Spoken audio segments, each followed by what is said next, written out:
I was riding a schoolmaster type horse. It was like one of the safest horses. That's the thing with horses is they're just such big animals that things can go wrong really quickly. What ended up happening, the horse reared up and then it fell over sideways. So on top of this leg, there was a fence on the left and my body was on the right. The way the horse fell, its legs were entangled in the fence, so it couldn't stand up to the left. And the entire time I was just like, okay, it's gonna roll over to the right on top of my body to stand up and I'm gonna be crushed to death. This horse luckily stopped and I was able to like crunch up and like pull. You hear this a lot with people that have near-death experiences. It makes you kind of realize what is important to you and what's not. Hey everybody, welcome to episode 129 of the Andrew Deitsch podcast. If this is your first time joining me, I want to thank you for checking it out. This show is all about having meaningful in-person conversations with some of the most amazing people that I know. And before we jump into the show, I wanted to mention that this episode of the podcast has been brought to you by Eyes Ahead Media. And Eyes Ahead Media is a group of creative professionals who understand the value of exposure. And in today's social media landscape, eyeballs are the new currency. And the more attention you have, the bigger impact you can make. And over the last 8 months, Eyes Ahead has been perfecting their custom gifts. And they've helped over 30 brands get their gifts trending on all the major platforms. And they've created more than 500 gifts that have been viewed by the biggest celebrities and influencers around the world and viewed over 800 million times.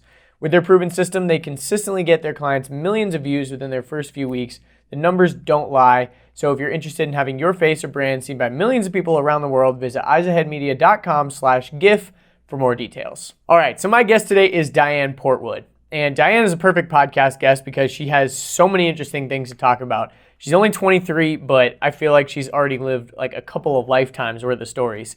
And among other things, she's a full-time artist living in South Florida, a purple belt in Brazilian Jiu Jitsu, and she sells her art full-time. And during this episode, she shared her story of moving to Florida by herself to ride horses at the age of 16, how that led to 2 near-death experiences, and she eventually moved to Fort Lauderdale to pursue her full-time career as an artist. We also talked a lot about social media and its impact on her and society as a whole. I really like Diane because she's just super smart. She's not afraid to joke about herself or other taboo subjects, and she's a really disciplined worker, and she's just super talented. I've been trying to have her on for a couple of months, and luckily she was in town for a Brazilian Jiu Jitsu competition, so we finally decided to do the episode. And I really love this conversation, and I think you will too. So please, without any further ado, welcome my friend, Diane Portwood. Diane, what's up? You're here from Miami, yeah? Yeah. So I actually live in Fort Lauderdale, but it's about 30 minutes north of Miami. Welcome. So it's the same thing. Welcome to Atlanta. And your family lives here, yeah? Yes. I keep saying yeah. Your family lives here, yeah? Like so European? Yeah. No, I lived all over as a kid, but mainly I grew up here. I went to high school here. Nice. Yeah. Cool. Okay, so you're an artist. You sell art for a living, which is pretty cool because I feel like a lot of people are like, yeah, I'm an artist, and then they're like really a bartender or something. Yeah. I've gotten. Honestly, this is never something I would ever, like, I never thought I would do this full time. It was never even on my radar. I, drew and painted as a kid. But I started school for environmental engineering, was in like a math and science program, like advanced program in high school. Really thought that was my trajectory. And then also I did the whole professional athlete thing for a while. So riding horses. Yeah. And that was just a stress reliever, really on the back burner. And, 4 years later, that's my life. Yeah. Okay, cool. So let's go back, actually. So obviously, now you're an artist, but you just, like, dove into, like, a bunch of different things. So you grew up in Atlanta. No, it's actually good. I want to go back. Because I like to kind of hear, like, how things happened. And I know that you have, like, a really interesting trajectory. Because, like you said, you never expected that you'd be an artist. And I think that's actually, like, more relatable to people. Because people really don't have it figured out, but they like want to think that they do, because like even with me, I'm doing like video and podcasting stuff, and like I didn't know what the heck I was doing before. Like I just kind of like started doing this screwing around. Like I just wanted to like make a podcast or whatever. So like for people out there listening, a lot of them probably are either like in a position that they might not like, or they're like really confused with their life and they're kind of looking for some sort of thing. So it's actually kind of refreshing to hear that like something that you like took this one path and then you're like, wait, and totally steered the other direction. Yeah. I think it's a good and a bad thing because at the same time, I'm kind of, because I've had to like change directions so many different times, there's always like a little voice in the back of my mind that's like, everything's about to go to shit. Have a backup plan, you know? But at the same time, I'm so grateful for the experiences I've had because I've lived in a lot of different situations and done a lot of different things, and it's made me like a pretty competent person, I think, anyway, pretty early on in my life. Yeah, definitely. I mean, you're pretty young. You're 22, 3? 23. 23, yeah. Nice. And you're like living by yourself in Miami, like away from your family, doing art full time. Like I'd say you're like pretty like from the outside, it's like you've got it like you're doing pretty decent. You're doing pretty good. Yeah. Just got a new car. Yeah. A new sick van. Yeah, the bank bus. Oh my god. That's amazing. So if you ever like if the art thing like fails, you can always like just do like bang bus stuff out of there. Oh yeah, for sure. Just like run a production backup company. plan. Yeah. Okay, so let's back up though. So you were doing horses for how long? Like did you just grow up like around horses and farms and all that? So it's really funny. My parents grew up in like very rural Montana and Wyoming. My dad actually grew up on a cattle ranch. So they came from like poor like farm type families. And my dad is like total American dream story because he went from that. He went to University of Montana. Then he went and got his master's in business and worked his way up the business ladder and has been like CFO for multiple Fortune 500 companies. Like, that's awesome. Total American dream. And he was able to do that because he went to school and valued education. So they worked very hard to get out of that life, and then I came along, and all I wanted to do was like go shovel shit for fun. And they were like, "Oh my god, what have we done?" So you guys grew up on farms though, yeah? No, we grew up in like suburbs and cities. Oh, okay, gotcha. Chicago, Atlanta. And I just kept begging my parents to let me like try riding horses. And finally, I think I was around 8 when they started taking me to lessons, and I just kind of fell in love with it. And every like moment I had outside of school, I was, mucking stalls in exchange for lessons. And I ended up finding a free horse really through a friend of a friend that hadn't been broken, which means like hadn't been like no one had taught the horse how to be ridden. Yeah. So I think I was 11 or 12 at the time. And I got this horse that had never really been ridden for free, on free lease. So I didn't own it, but the owner just let me have it. It was like 9 years old, never been sat on. And How old were you? 11 or 12. Oh, wow. And almost as old as a horse. Yeah, and so I would try to get on it. I had no idea what I was doing, and I just got bucked off every day. Like, it's amazing to me some of the things I did that I'm still alive. And well, you're probably like also kind of still young and small, and like you bounce kids a lot better. Can bounce, yeah, for sure. And so, long story short, the horse finally came around. I taught it to jump. I took it to the American Eventing Championships after having it for a couple years. And didn't place very well, but, got to a major competition. And at that point, we realized the horse wasn't really going to go past that level. Mm-hmm. So we gave the horse back to its owner. And then I got an off-the-track thoroughbred, which means a retired racehorse. So it's a racehorse that was, a thoroughbred that was bred to race and just didn't do well. And again, this one had competed, or I don't even think she raced. She was so bad that they didn't even let her race. And then she sat in a field mostly until she was about 9. And this one had been ridden, was had a great temperament, was doing a little bit of jumping when I got her. And I, long story short, took that one from that position, 9-year-old, hadn't really done much, all the way to, we won the Junior Olympics twice, the first time as a team and the second time as an individual. Wow. And then brought her up to advanced level, which is at the time, the sport has changed a lot since I've been out of it, but at the time that was Olympic level. Wow, that's awesome. Yeah. How much of it is the rider and how much of it is the horse? Is it 50-50 or is it This is a really controversial question. Interesting. I would say a lot of times it depends. You have things called schoolmasters, which are horses that have great temperaments, so well trained that they could pack anyone around a course. And then you have horses that are really difficult, and most of the most athletic ones are really difficult. They have difficult temperaments. It's kind of like real professional athletes. Yeah, like they're like a little the alpha quirky. males, so they're gonna do what they want. And it totally depends, but yeah, that tends to be the way it falls a lot of times. So it depends on the pairing, for sure. Interesting. So, like, when you're picking a horse, like, do you kind of want to go for, like, a sort of aggressive one? Because you're like, oh, this is probably one that'll be, like, better, but it'll be harder to, like, break them, or Yeah, so really? I had a tendency, I loved thoroughbreds, and I would always get off-the-track thoroughbreds, which some of them have really nice temperaments, but a lot of them are, like, really hot-blooded because they're bred to race. And so I always had, like, more... Layla was the horse's name that I brought up to Olympic level, and she had an amazing temperament.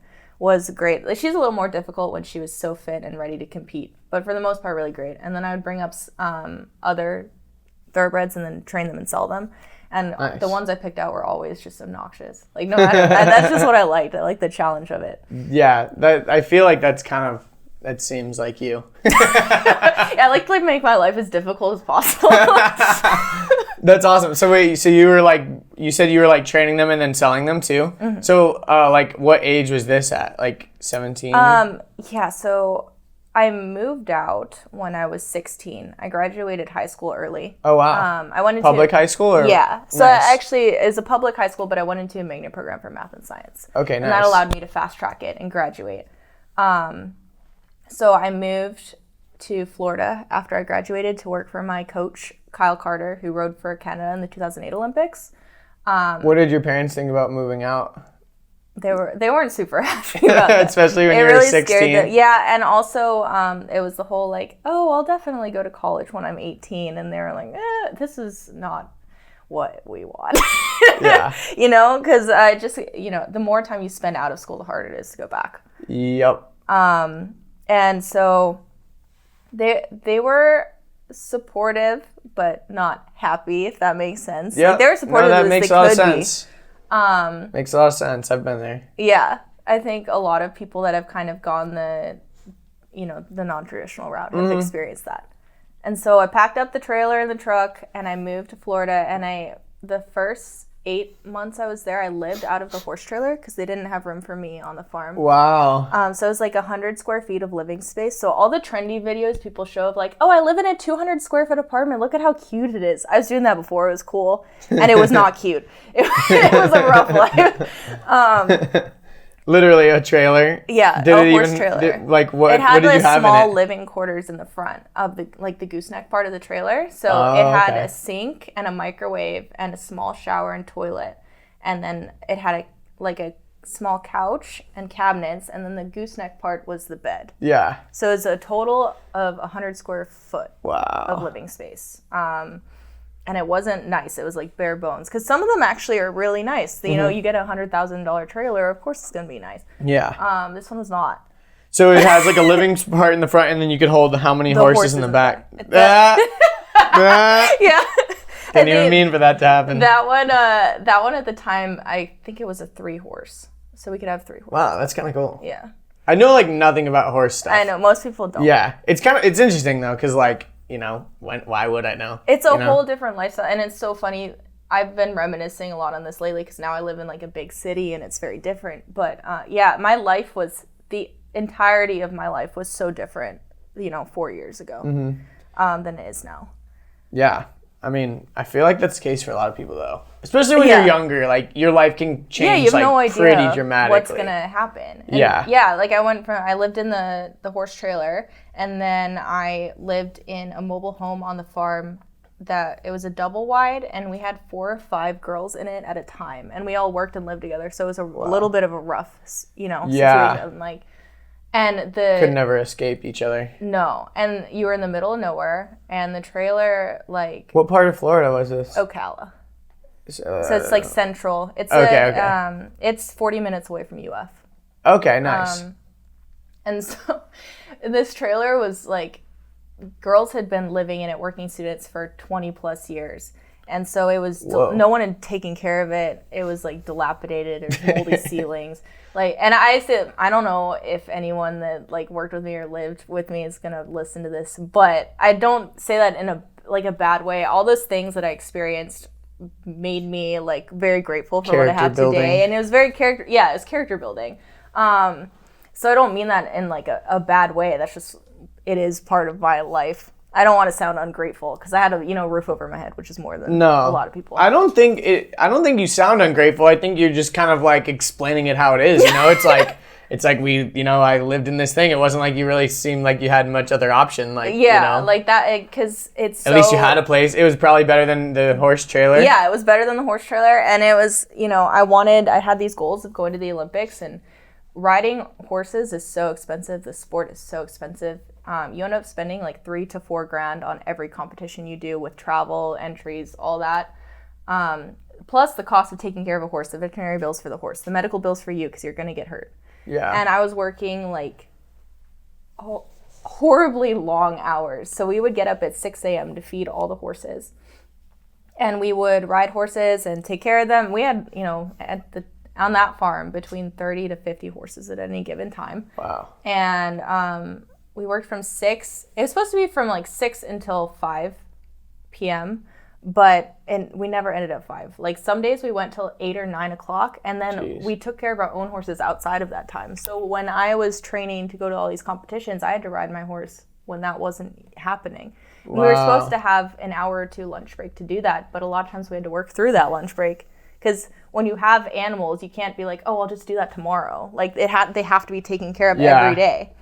And like we didn't get vacation time because there weren't, maybe at most we had 5 people working to take care of the animals. And at worst, there was a summer where it's just me and my friend Rachel taking care of this entire farm. Wow. And that was insane. Like we just didn't sleep that summer. And it taught me so much. Like my work ethic is insane to the point of like working too much probably and not having a good work-life balance. But it comes from that. It comes from my time with Jen and Kyle, who own and ran that farm. And so like I'm grateful to them that was instilled in me, because it makes it made the jump into the art world easier because I was like willing to put the work in up front. Yeah, especially like physical, like grueling type of work too, because it's not like you were just like crunching numbers or something. You were like actually doing physical shit, moving hay bales and shoveling shit and pushing wheelbarrow, all that. No, that'll put some, I don't know what the phrase is. Strength. Yeah, the farm strength. It'll like builds character, I guess. Yeah. But yeah, that makes sense. So you were training to go to the Olympics. Was that Rio at the was that gonna be Rio? So Rio was like obviously a stretch, especially with the horse I had. So I don't know if that would have ever actually happened. I can say like, oh yeah, that wouldn't have panned out pretty. But that was like eye on the prize kind of thing. Yeah. And I think I was 19 at the time. How do you even like qualify for that kind of stuff? Like what do you have to do to even like get on the US team or whatever? So I don't know. I'm sure it's changed now because the sport is changing very quickly. But at the time you had to first of all be competing at that level or above. You wanted, especially for the US team because it's so competitive, above. So the Olympics is a 3-star, that's the name of the level. You wanted to probably have done a 4-star, which I hadn't done. I didn't get the chance to do that before I got hurt. And you need to be placing really well. And then you get long listed, and then from the long list, you make a short list, and then you go to training camp and they pick out people. Gotcha. Same thing. That was the process for the Junior Olympics, but at the 1 and 2-star level instead of the 3-star. Gotcha. Okay, so then you got hurt. So tell us kind of like what happened there. So I had moved up to the advanced level, and my results at that level hadn't been great, but we were getting there. And I was riding actually like a schoolmaster type horse. It was like one of the safest horses, and that's the thing with horses is you never really know. They're just such big animals that things can go wrong really quickly. And what ended up happening was the horse reared up, which is when they stand up on their back legs, and then it fell over sideways. So on top of this leg. And where it fell, there was a fence on this side and my body was on this side. So I guess if you're listening to audio, there was a fence on the left and my body was on the right. And the way the horse fell, there was no way for it to its legs were entangled in the fence, so it couldn't stand up to the left. So I was stuck under it. I was by myself, which was also dumb. There was I thought... Was this your personal horse, or this is a No, different this horse? was just a horse I was riding, a like training ride. Yeah. And so I was stuck under it for a couple minutes, and the entire time I was just like, okay, it's gonna roll over to the right on top of my body to stand up, and I'm gonna be crushed to death. Like, this is where it ends. And finally Were you like yelling, or like what were you? What was happening? I wasn't even yelling. I was trying to stay calm because I didn't want to freak the horse out even more, and I knew no one was around. So like yelling. How heavy was this horse? I mean, probably like 1,100 pounds. Holy shit. And so if that was on top of you, that'd be... It was on top of like this hip and leg. And so it had thrashed around enough to move far enough away from the fence that it was finally able to stand up. And then my foot was still caught all the way in the stirrups, so it drug me on the side. And then you get like sucked underneath, and you're getting like kicked in the face by hooves. And luckily this horse stopped, which normally horses freak out if they have something dragging behind them. It's like a predator latching on. You know what I mean? And they keep wanting to keep And they going. just gallop, and then you're not okay when you're not going to be okay. This horse luckily stopped, and I was able to like crunch up and like pull. So I fell. And I had so much adrenaline going on at that point that I didn't realize I was injured. So I actually got back on and finished the ride. Holy shit. Yeah. I'm not the smartest, and like I want to be tough to the point where I just do dumb shit. Yeah, I know that, and I've gotten better as I've gotten older, but it's still there. And so, I rode it back to the barn, got off, and I was like, my leg feels funny. I can't feel my lower body very much, but at the same time, Did you tell anyone what happened? Yeah, I told the owners, Jen and Kyle, what had happened. Probably not in a way that made it seem as bad as it was, because I didn't want to freak them out. I mostly told them because I was like, oh, this horse fell over. We should take a look at him tomorrow, make sure he's okay. Which is true. This was a very expensive horse, so I want to make sure the horse is okay. And I wasn't in pain, so I was like, oh, I can't be hurt.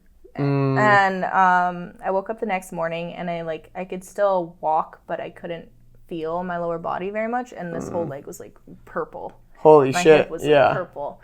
And I was like, I still I'm not in pain. It must just be like I'm just bruised because I'm dumb, and also money was tight, and I didn't want to go to the doctor, and so anyway, it started where I couldn't feel where my leg was in space. Like if I were to lift my leg up, I couldn't tell if it was on the ground or not. And I was like, this is really bad. I couldn't tell where my legs were on the horse. So I went to the doctor, and I had basically just crushed some nerves in my legs. So that's why I wasn't feeling pain. And I had already had fractures in my L3 and L4, and I had refractured them. And I had also ruptured parts of my hip flexor, which allows you to lift your leg, which is why I couldn't.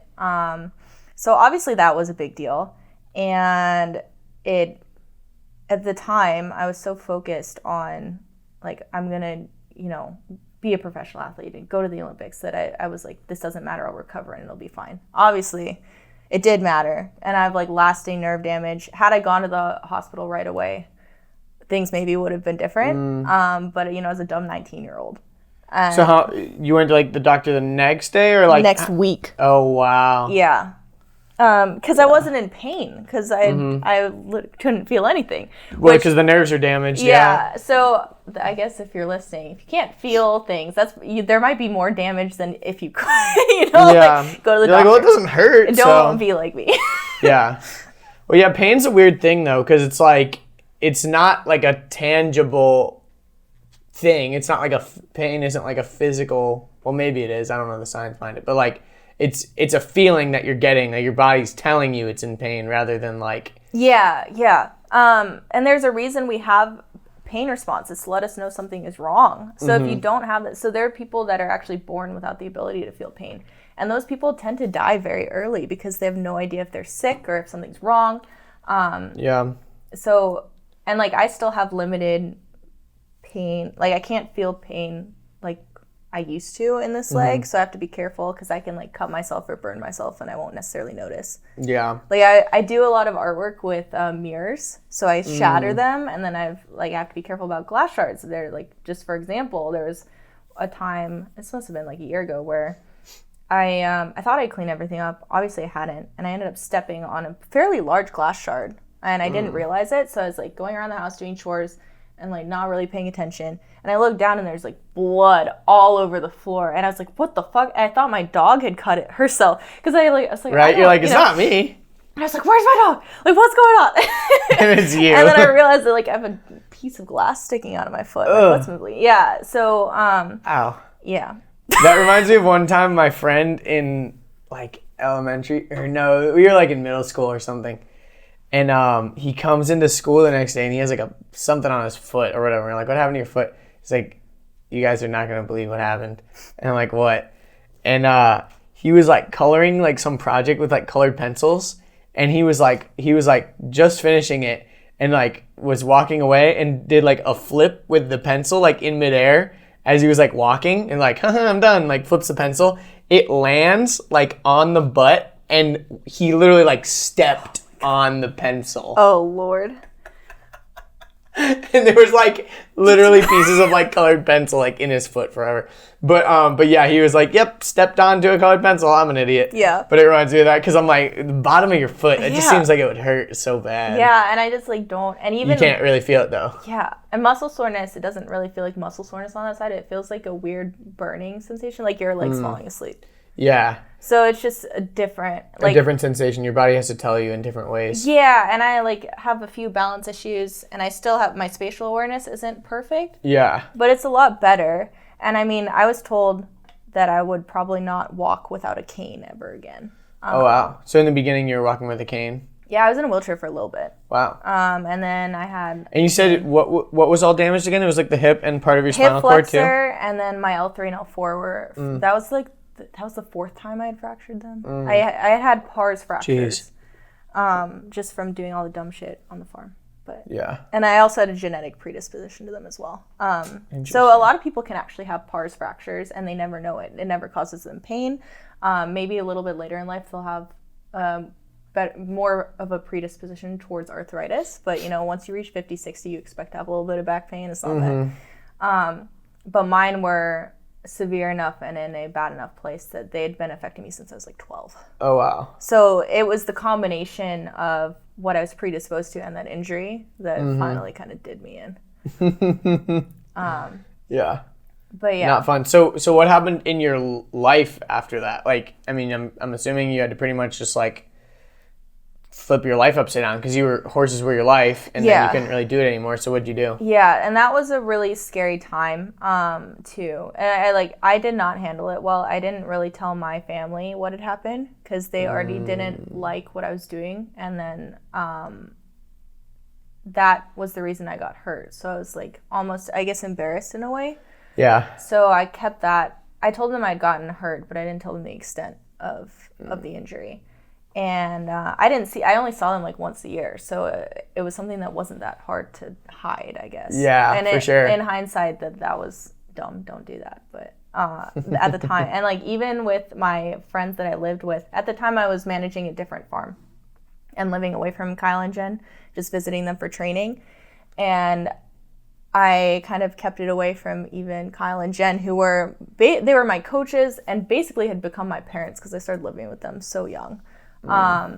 Kept away from them. Again, it was like embarrassing. I didn't like asking for help. I wanted to be the tough person. And so I was just like holed up on the farm I was managing, doing my best to manage it while I was injured. And then I started trailering horses around. And you said you were like in a wheelchair at the time, or like not really, or? Yeah, so I was like, I used a wheelchair most of the time for about 4 or 5 months. Wow. And you were still working on the farm, like doing what you could with that? Doing what I could. Wow, that's awesome. It was. I mean, not awesome. Yeah, it was rough. But I was just doing what I could. And so I started trailering horses all around. Yeah, I lost my foam thing. Oh. I don't even think I need it anyways. But yeah, it was really rough. And I like isolated myself. And I was already kind of like an angry, cynical teenager. And that made it even worse. And then at some point I realized like I'm pushing everyone away that cares about me and like would want to help me. Why am I doing that? Yeah. And so I came to that realization, and it especially like I think you hear this a lot with people that have near-death experiences. It makes you kind of realize what is important to you and what's not. And it took me a while because I'm like a little in perspective. But like 6 months after, I started gaining some perspective. And once I really decided to like not, I have a tendency to just be like, oh, everything's fine. That meme where the dog is sitting and where all the flames are around it. Yeah. Like, everything's fine. I do that. This is fine. Yeah. Everything's fine. It took me about 6 months, but I realized, like, oh, everything's not fine. And I need to make some big changes to my personal life because I was just being kind of a shit person. Like, I've been so focused on my career and getting to, like, achieving my goals. I had so much tunnel vision that I had, like, isolated myself from my family. I didn't have any friends. I had never dated. I was 19 and never even, like, kissed a boy. Like, at all. And so then I feel like that's, like, kind of stereotype, like, horse girl, though. Like, just, like kind of weird, like, a little bit, like just so focused on like horse stuff that you're like all the guys are like, who's that girl? And they're like, oh, she's like weird, she's into horses and shit. Especially in the US, there's like a weird definitely like the crazy horse girl. Yeah, literally, like she draws horses all day in class. Exactly. Were you drawing horses too? Like, because I actually drew a lot of saltwater fish. I was obsessed with those as a kid, but I did draw horses too. Yeah. The stereotype wasn't 100%. Yeah, but it was it's close. It's close. It's there. That's kind of funny. And so I was like, okay, first of all, now I like am aware that boys exist, and I was like, that's interesting. And then I also like wanted to reconnect with my family and friends, like actually make friends, because I made a few friends living on with Kyle and Jen on the farm, but it was such a difficult living situation, like never escaping each other, that it was hard. Yeah. And I was also like by far the youngest one there, which made it even harder. I was the youngest most of the time by like 5 to 7 years. Yeah. Did you feel like that's kind of like a common theme in your life though? Like you graduated high school early, you're the youngest on the farm. Like... Yeah, and even of my friend group, most of my friends are like upper 20s to mid 30s. Yeah. Yeah, and I tend to date people that are older just because it's like my friend group, much to my parents' dismay. But yeah. No, makes sense. But that's also another common theme. Like, sorry, mom. Sorry, mom. Sorry, mom. Sorry, mom. Yeah, I have. So my favorite. I've never introduced a guy I've dated to my parents. We live far away, so it's hard. And then also, like, I'm just terrified because I didn't start dating when I lived with them, so it's just a weird thing to like combine that part of my life with my family. And I always like. I am such a black sheep in my family that I know anyone that I would date is probably, they're not going to like them, probably. Interesting. And so I've kind of started like... But they like you and your quirkiness, yeah? Like, I mean, in pros its own and way. Cons, yeah. They've learned to like and so I just... I like to slip things in there where I'll just be like in a conversation, we're talking about who my sister's dating, and I'll be like, so how old is too old? Is like 40 too old? Or like, how do you feel about neck tattoos? Or like, so I slipped that in, so they're picturing like a 50-year-old unemployed guy with neck tattoos, and so at least anyone I bring home will probably, I hope, be better than that. Yeah, it's like... If you have neck tattoos, it's cool. If you're out there, neck tattoo guy, you're still cool, but... But you're just setting the expectations really low. I'm setting the bar so low that just for the like that any guy that you bring home, if he's like a bum, like it's gonna be better than what they're hoping for. What's they're envisioning in their head. See. I like this strategy. This is a good strategy. So I've been like preparing them mentally. Yeah. That's funny. But no, so like I came out of that, and it really made me kind of realize what is important. And I listened to a lot of Jordan Peterson and things like that. And so this was So how old were you when you got hurt? 19. Okay, nice. And so I think there's a phrase that Jordan Peterson uses a lot in his lectures that it hit me really hard at the time, and it's like.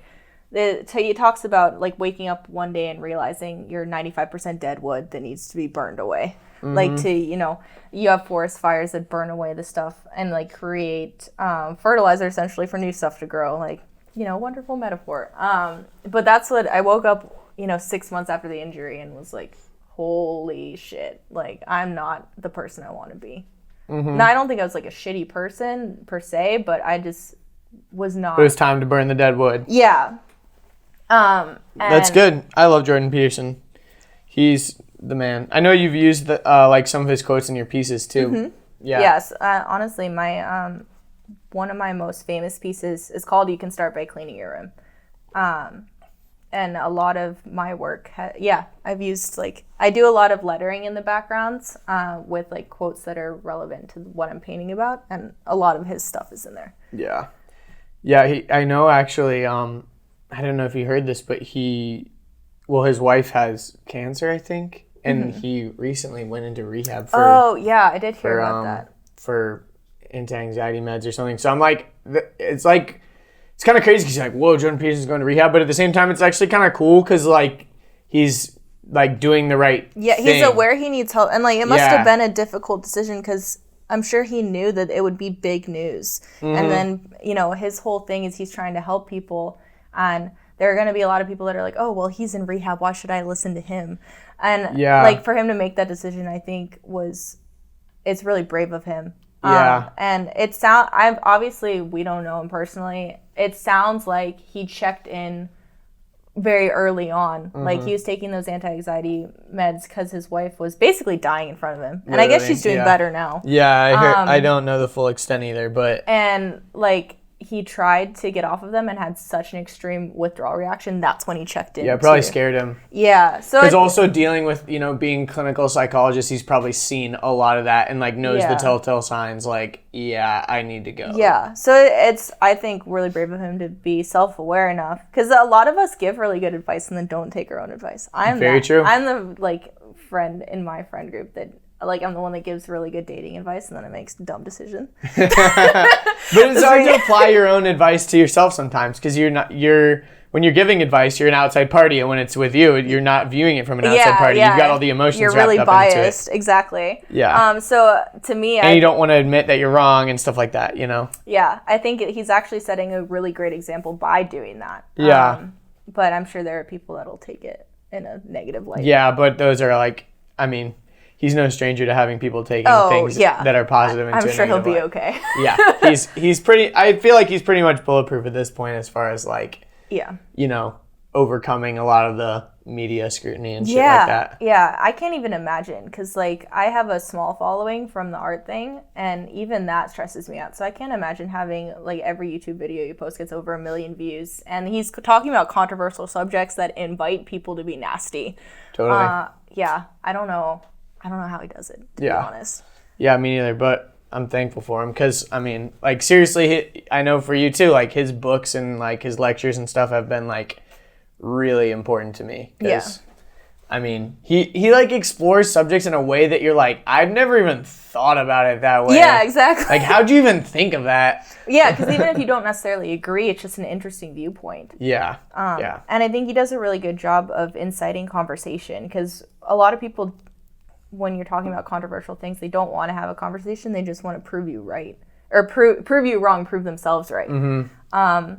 Or they just don't want to have a conversation at all. Because kind of just pretend it's not there. Yeah. Especially with controversial stuff. Yeah, or the idea that a viewpoint or words in general can be dangerous and should be shut down completely. I don't agree with that at all. And there are people that obviously do.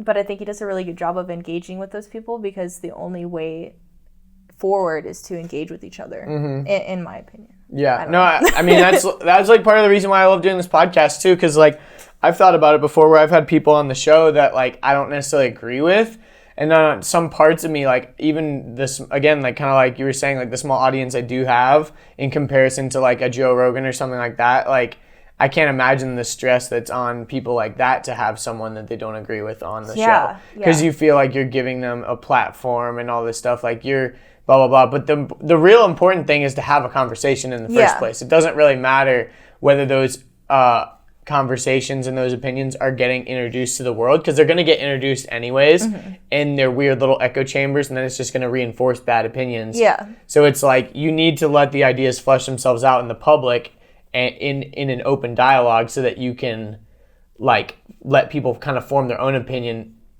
within the context of the conversation. Yeah, and I think people that purposefully invite people that have differing viewpoints is really important because You know, everyone talks about like, oh my God, AI is going to take over the world. It kind of already has, in the fact that Instagram and Facebook feed you what you already watch and are reinforcing your opinion that everyone in the world kind of thinks the same way you do, which is not true. They just want to keep you on the platforms. And that's a form of AI that has taken off and had effects that we don't even know what they've done yet. Yeah. Especially with like elections in democratic countries, not to get like super wormholed right now. Yeah. Because this is a topic that's interesting to me too. But because of that, I think it's even more important for people with platforms to have people with differing opinions, so that that viewpoint is actually introduced to something that does exist and does have, most things have some valid points. Even if you can't agree with the whole thing, and everyone thinks that they're the good person, that they're doing the right thing. Very true. Most people do anyway. Very true. Yeah, I was talking with my brother about that recently. Like, most people don't go about their life trying to be the bad guy in their own story. Yeah. Like, most people are the good guy in their story. Yeah. Like, they're doing what they think is the right thing. Obviously, there's people that are more intelligent or they're more informed than others, but like a racist guy that's in the KKK, he's not the bad guy in his story necessarily.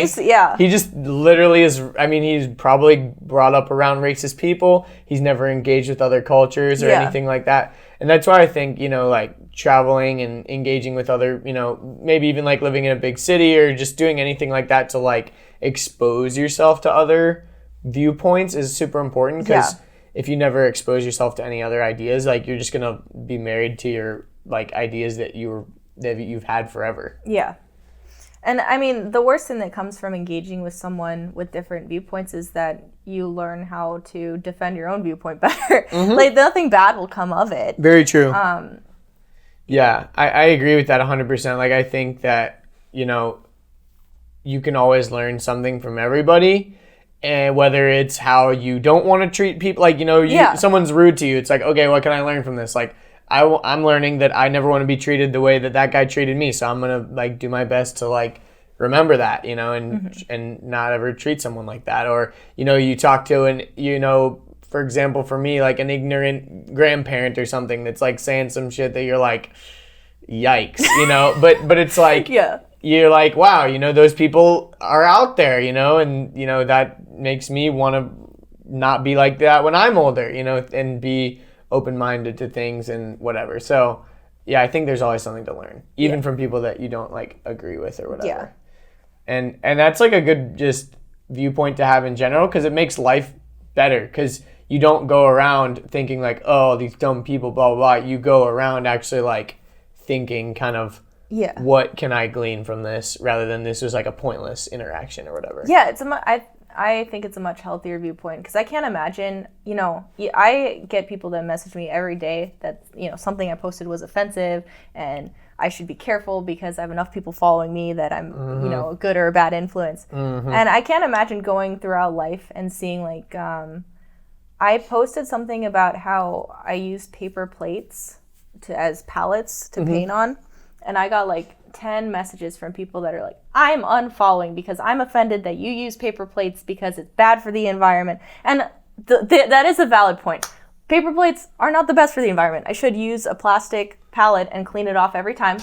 If they had wanted to engage in a conversation, that would have been a totally different thing. But it was very like, they were like, I hope you kill yourself because I was using a paper plate. So I can't imagine going... Well, it was probably like hatred in some other ways that like manifested itself into being mad about the plate. Exactly. Like when I see that, I imagine they must have a very shit home life. Like something's going on where they're going throughout the world like looking to be offended and angry. And it's hard for me to imagine living life like that. Like I don't think there's any way to be really happy when you... Well, those are typically the most vocal people as far as like DMing people as well. Oh, yeah. You know what I mean? Like the people that are like really just, mean-spirited or whatever, like they are going to be the ones that are most vocal in your DMs and in your comments, because the vast majority of people enjoy your shit and are just going to move on. Like that's a cool, like, I read a lot of your captions and stuff, but I don't like comment on every single one. Like I'll sometimes or whatever, like, or even sometimes even people don't even like it. Like they literally just scroll past and they're like, that's cool. But like the people that are like jerks and stuff are going to be the ones that are commenting the most. Yeah, exactly. And you have to be aware of that and not let it get to you. And I mean, I would be lying if I said sometimes it didn't get to me, but for the most part, I can be like, whatever. Well, and it could even be something as small as like they're jealous of like your abilities, or they're like, you know, envious of, you know, your confidence or other things. So they just want to like find one little thing to like pinpoint at and get at you or whatever. Yeah, I mean, a really common theme, and you've seen like what I post and how I've branded things is like, oh, no one would care about your art if you weren't attractive, or like, you know, some form of that. And I've been very open about my branding and why I do what I do. I used to do modeling as well. I've actually retired from that. But I would post modeling photos on my page with the art. And I would get that like on every post, like, oh, people only buy your art because you have a fat ass, like, you know, whatever. And but that like argument doesn't really hold up, because how do the two? I mean, I understand how the two correlate, and I understand like it is actually pretty brilliant, like the way that you combine the two things. But like, just because you have a fat ass doesn't necessarily mean that someone will buy the painting. No, they're just gonna look. Yeah, like, no, and here's the thing. It's like, I'm so open. I'm so open about like why I did what I still do.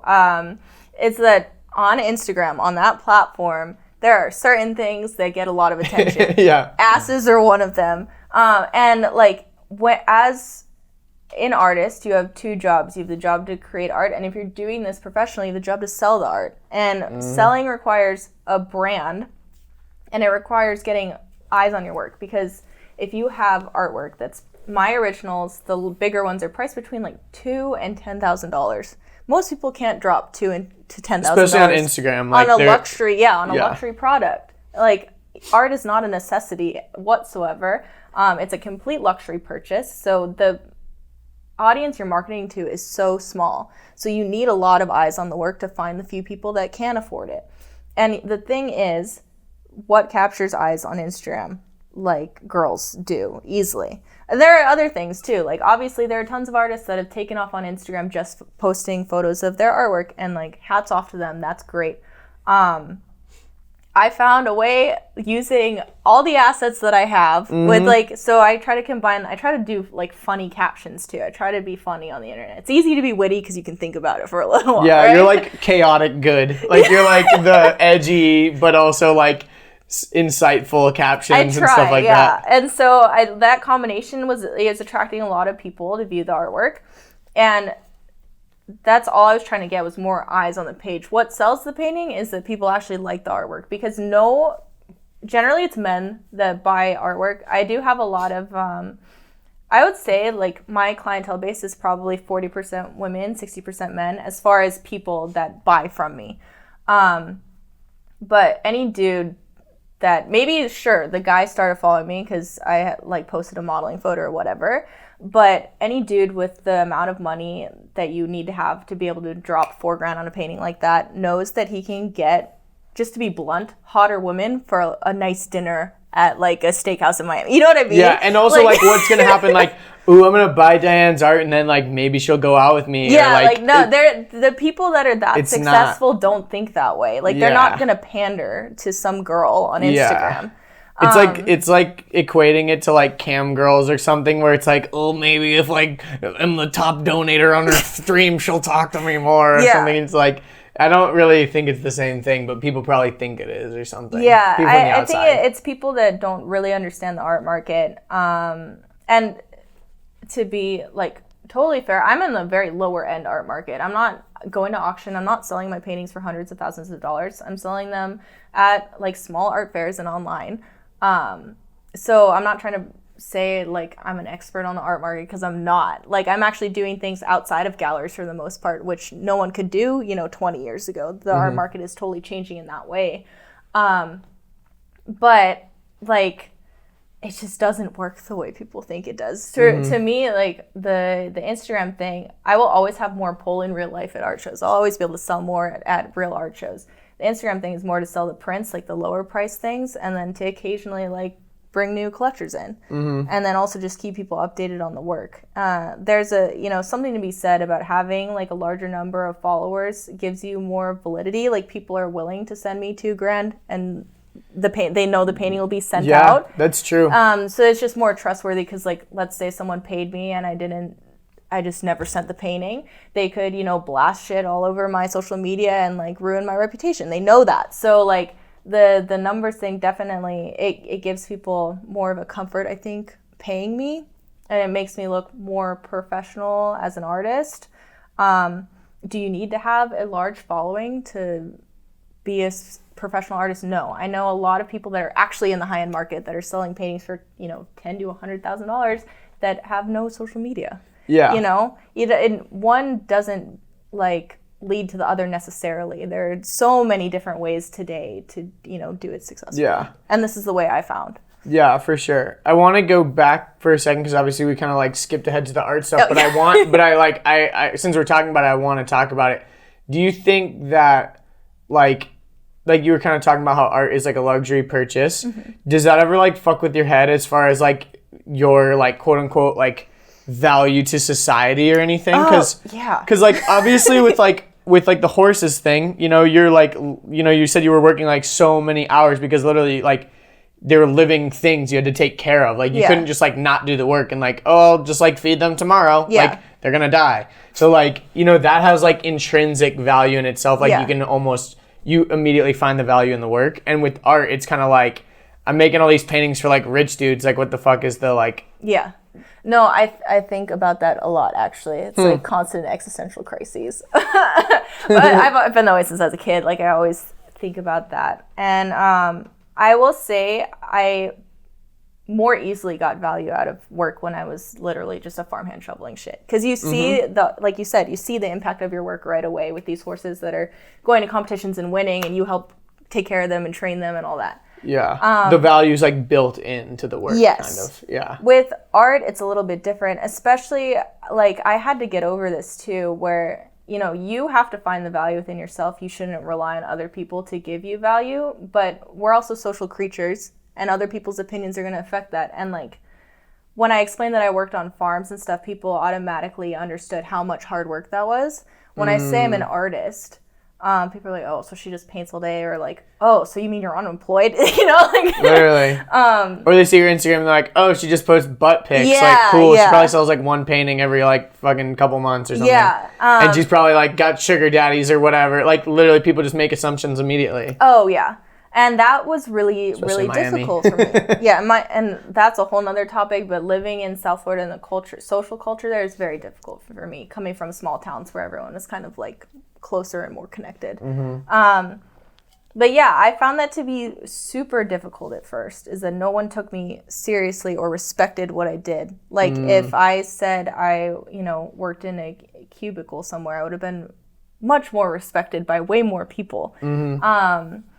And I still struggle with that a little bit, to be fair. But it is something like I'm just working on within myself, because at the end of the day, like I need to be the one that believes in myself, and I need to not really care. Yeah, and the thing is, the people that know me personally, that are important in my life, realize how hard I've worked to make this work.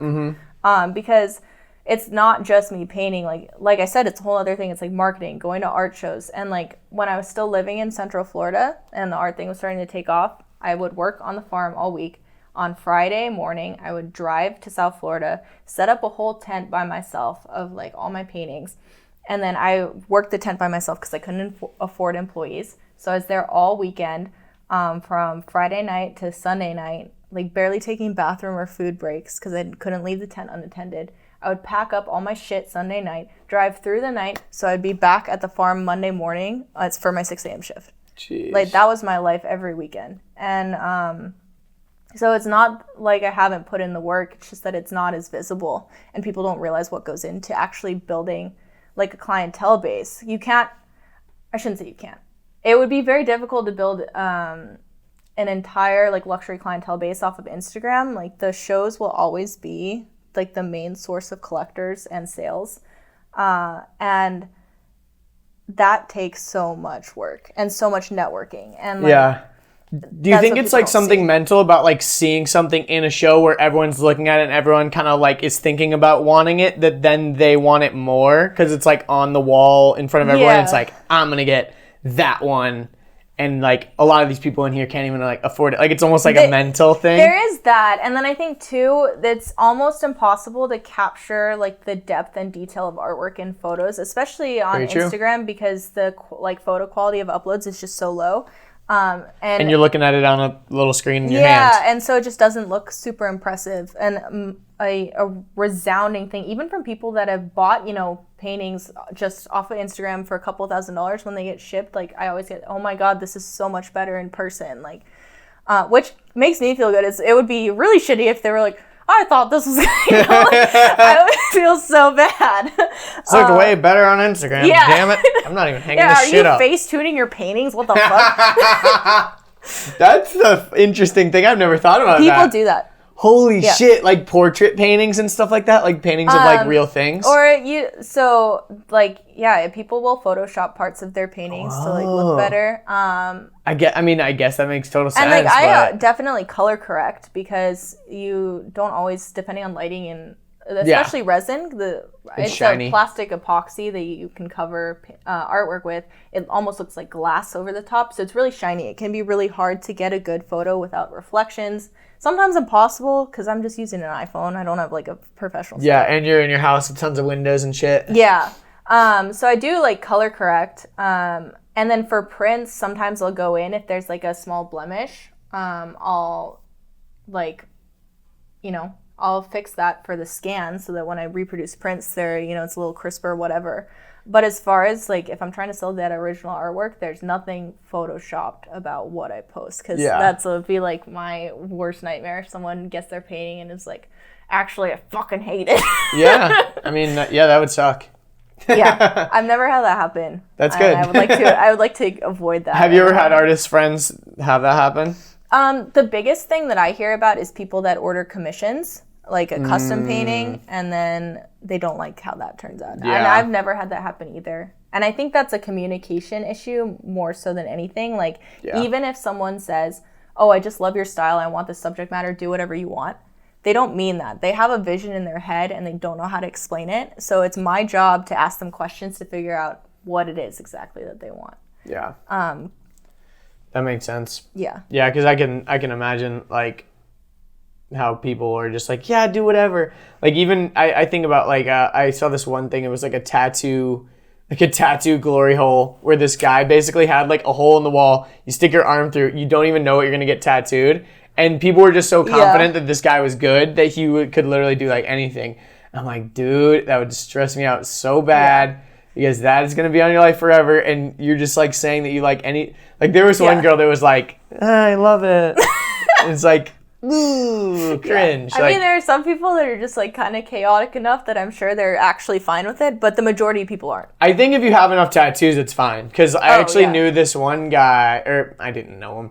My friend was getting a tattoo, and the tattoo artist, he had so many tattoos, and I was just like, how do you even decide what to like get at this point? Because it wasn't like a whole like cohesive like body sleeve or anything. It was literally just tons of random shit. Like it looked like his body was just like a graffitied wall, you know? And I'm like, how do you even decide what you get? He's like, well, I consider myself a tattoo collector, so when I go and like meet a new tattoo artist, I just let them do their like specialty. So like a lot of tattoo artists have like you have like a lot of like astronaut themed stuff. So if I ask you to just make a painting, you're probably gonna like do something like that or something that you typically convey in your art. So like he'll go to someone and they're like, oh yeah, I really love tattooing octopus. He's like, cool, tattoo an octopus on me. Like he lets them do their specialty, which I thought was really interesting because I'd never thought about it that way. I don't have any tattoos. Yeah, that is cool. Yeah. But okay, so let's go back to how you actually like made that transition, because you said you kind of talked about it, how you were working at the farm and then you were driving down to Miami. When did you actually like decide you're like, you know what, I want to like take art more seriously, like paint again or whatever you were doing? How did you make the jump? So when I got hurt, I obviously had a lot of downtime and I'd always use art as a stress reliever. And at that time, I was very stressed out, and I had a lot of time on my hands, so I just started painting more. And I posted a few things online, and they went fairly viral. Like the biggest thing was, I don't know if you've seen it, but it's the "You're Not Like Other Girls" painting with the eyes rolling back. It's so simple. I spent like 15 minutes making that thing. It sold right away, and it got spread like all over Instagram, all over Tumblr. Yeah. And I was like, well, if they're selling without me trying, I should try to sell them because I'm broke as shit right now. Yeah. And so I started like... Did you already have like paints and stuff, or were you like, I'm gonna like do this again, and you went to Hobby Lobby and like bought all the shit? A little bit of both. Like I already had some painting stuff, but then I wanted to do new things, and so... Yeah, because like if I wanted to pick up painting right now, I don't have like anything. I'd have to like make that decision to like go buy the stuff. Yeah, so you kind of already had some of it. Okay. I already had some supplies. Gotcha. And so it just kind of took off from there. I started figuring out where I could display my work, which most of it was in South Florida because I was living in Central Florida, which is, there's UF, which is college town, but college students don't really buy art. Mm-hmm. They're going to buy like a poster for like $5. Yeah, exactly. And hang it on the wall, with thumbtacks. So I was trying to figure all that out. And like, because I grew up working on farms with like high-end sport horses, I already knew a bit about like a luxury market. They're very different because you know, a really nice horse is going to be like hundreds of thousands of dollars. Yeah. So I'm selling paintings for, you know, a couple thousand. But you're interacting with that clientele a little bit. Maybe you kind of understand how it works even if you're not rich. Yeah. Yeah. And so I kind of had a leg up that way. And it just came from like being willing to put myself out there. So at first I could afford like art walk spots with a table. And then I sold enough prints that I was able to save up to buy a tent. And then I could do the art shows with a tent and display more artwork and save up a little more money to get a nicer tent. You know, it took a long time, but it kept growing. And so like the more it kept growing, the more work I put into it until I was like, okay, I need to move to Fort Lauderdale and really do this. Because Miami is just like the spot pretty much. I mean, there are plenty of hubs around the U.S., any large city. The three big ones would be LA, New York, and South Florida. Mm-hmm. And LA, New York are really expensive and really far away. So South Florida is only 4 hours south. It was only really expensive. It wasn't really far away. And it's still less expensive than New York or LA. Yeah, sure. And I was familiar with it because that was where I was showing my work. So I had at least some idea. And, you know, I finally just had to do it. Yeah. And it was scary. Yeah, for sure. So when you, like, actually made that decision to, like, move down, what was your kind of, like, thought process? Like, you said it was scary, but, like, did you tell your parents you were going to do it, or did you just kind of, like, do it? Or did you tell the farm, like, that's what you were doing? Or? Yeah. I didn't just, like, pack up and leave. In fact, I was supposed to move down there way earlier, and stuff kind of kept happening. Like, I had a bout of health issues that kind of kept me from moving, just complications from my injury, where I was like in and out of the ICU for a while. Jeez. Actually, like I went into lactic acidosis, which is when your blood turns acidic, and I was going in and out of organ failure. Yum. So I was supposed to move that summer, summer of 2017. And obviously that didn't happen because I was like, I'm trying to concentrate on not dying. I'm kind of dying right now. Yeah, that's not good. Yeah, I didn't know about that. What is it, lactic acidosis? Mm-hmm. I didn't know about that until like recently because I think Richard was telling me about it because he was saying some people can get spinal cord injuries from it because their blood can literally like eat away at their spinal cord. So I went into liver and kidney failure. So it can happen for a lot of different reasons. You can get an infection that turns septic, and then you can start going to lactic acidosis. So many things. Essentially what was happening was I was regaining mobility and feeling in this leg, which was good.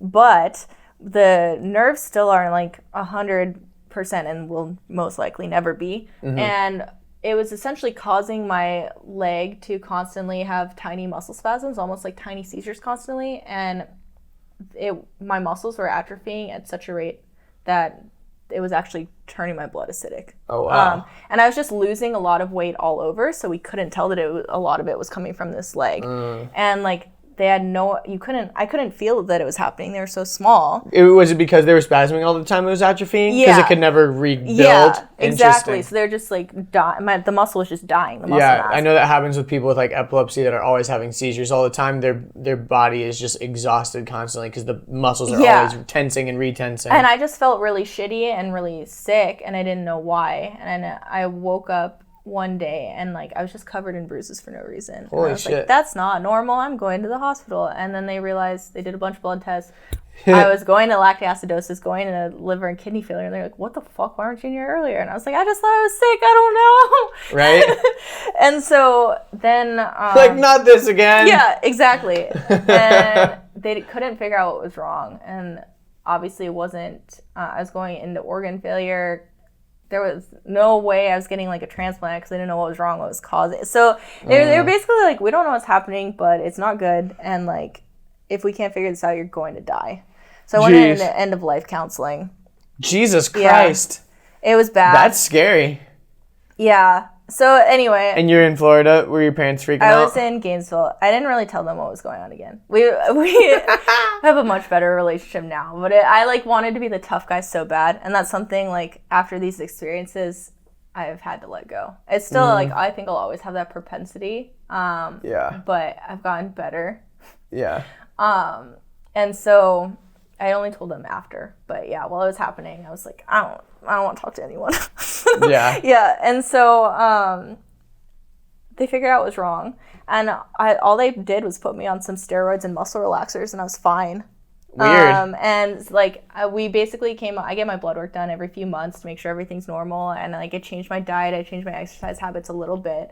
And like we know if things are going that way, we catch it early and I can, make changes and it's fine. It's just something I have to watch. It doesn't really affect my life much at all anymore. That's good. But yeah, coming out of that, obviously delayed my move to South Florida. Yeah. And it like put me in a very weird mental space too, because it's a very odd thing to accept your own death at like 20 Literally. And not die. Yeah. And I was never like suicidal or anything, but it did put me I was like numb for a long time.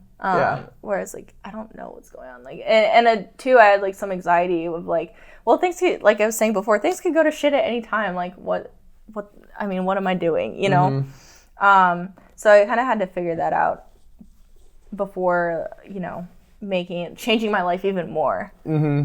That makes sense. No, but I think obviously like all those things were net positive because you had to like figure your shit out. Kind of like what you're saying with like Jordan Peterson, you just like wake up one day and you're like, I don't like where my life is. I need to like fix it. Because really the reason why is like you could die any day. So like you should live the life, it's like super cliche, but like you should live as if today's your last day or whatever. Yeah. And it was weird because like I was kind of heading in that direction after the actual injury. And then that experience of being back in the hospital made me really actually kick it into gear because I was like thinking about making all these changes and hadn't really done it. I was kind of like moving in that direction and I was like, okay, now I like really need to like figure my life out. Yeah.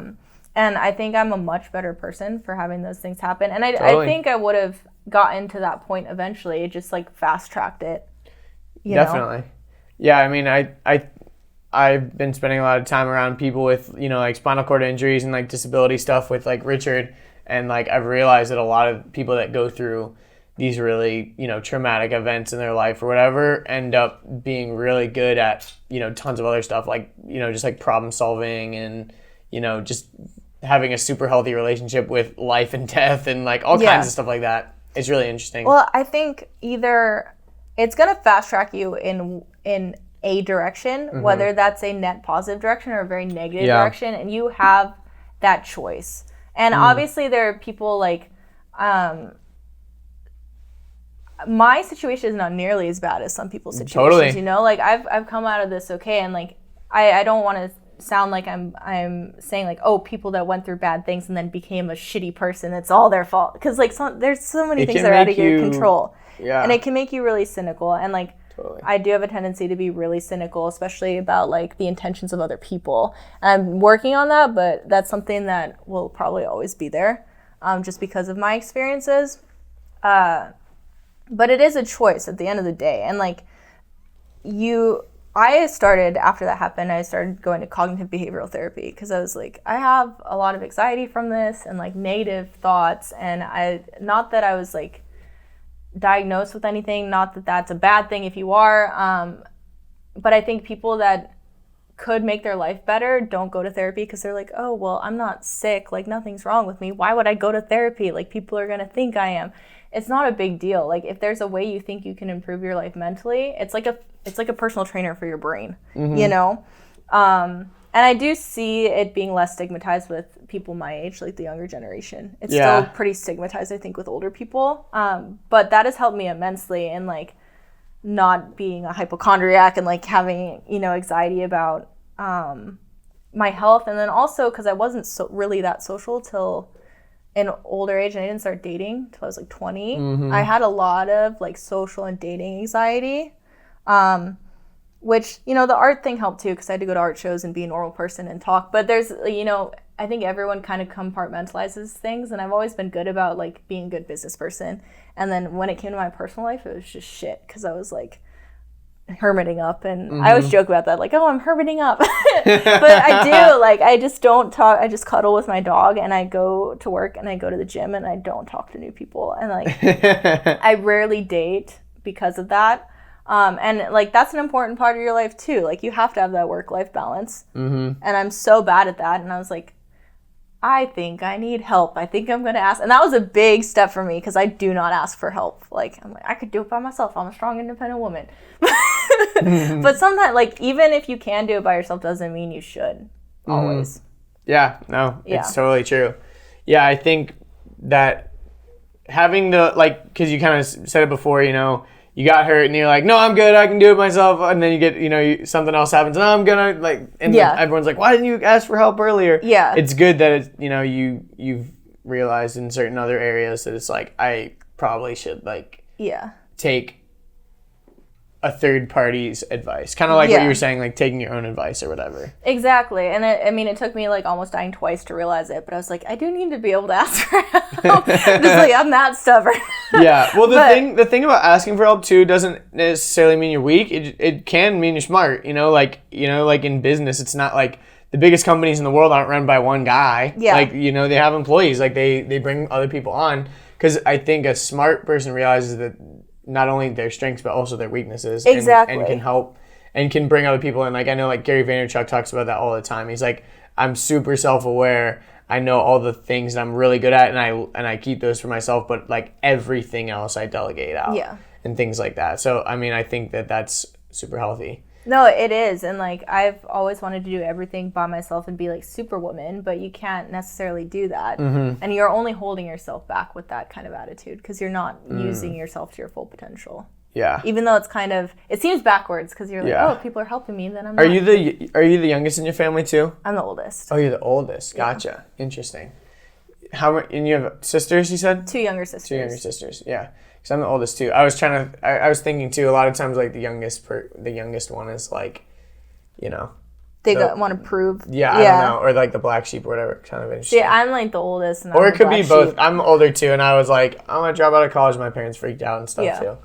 But yeah, I can definitely relate. But okay, so then you moved to, once you kind of, like, figured health stuff out and you were, like, healthy enough to move down to South Florida. Yeah. How did that all go down?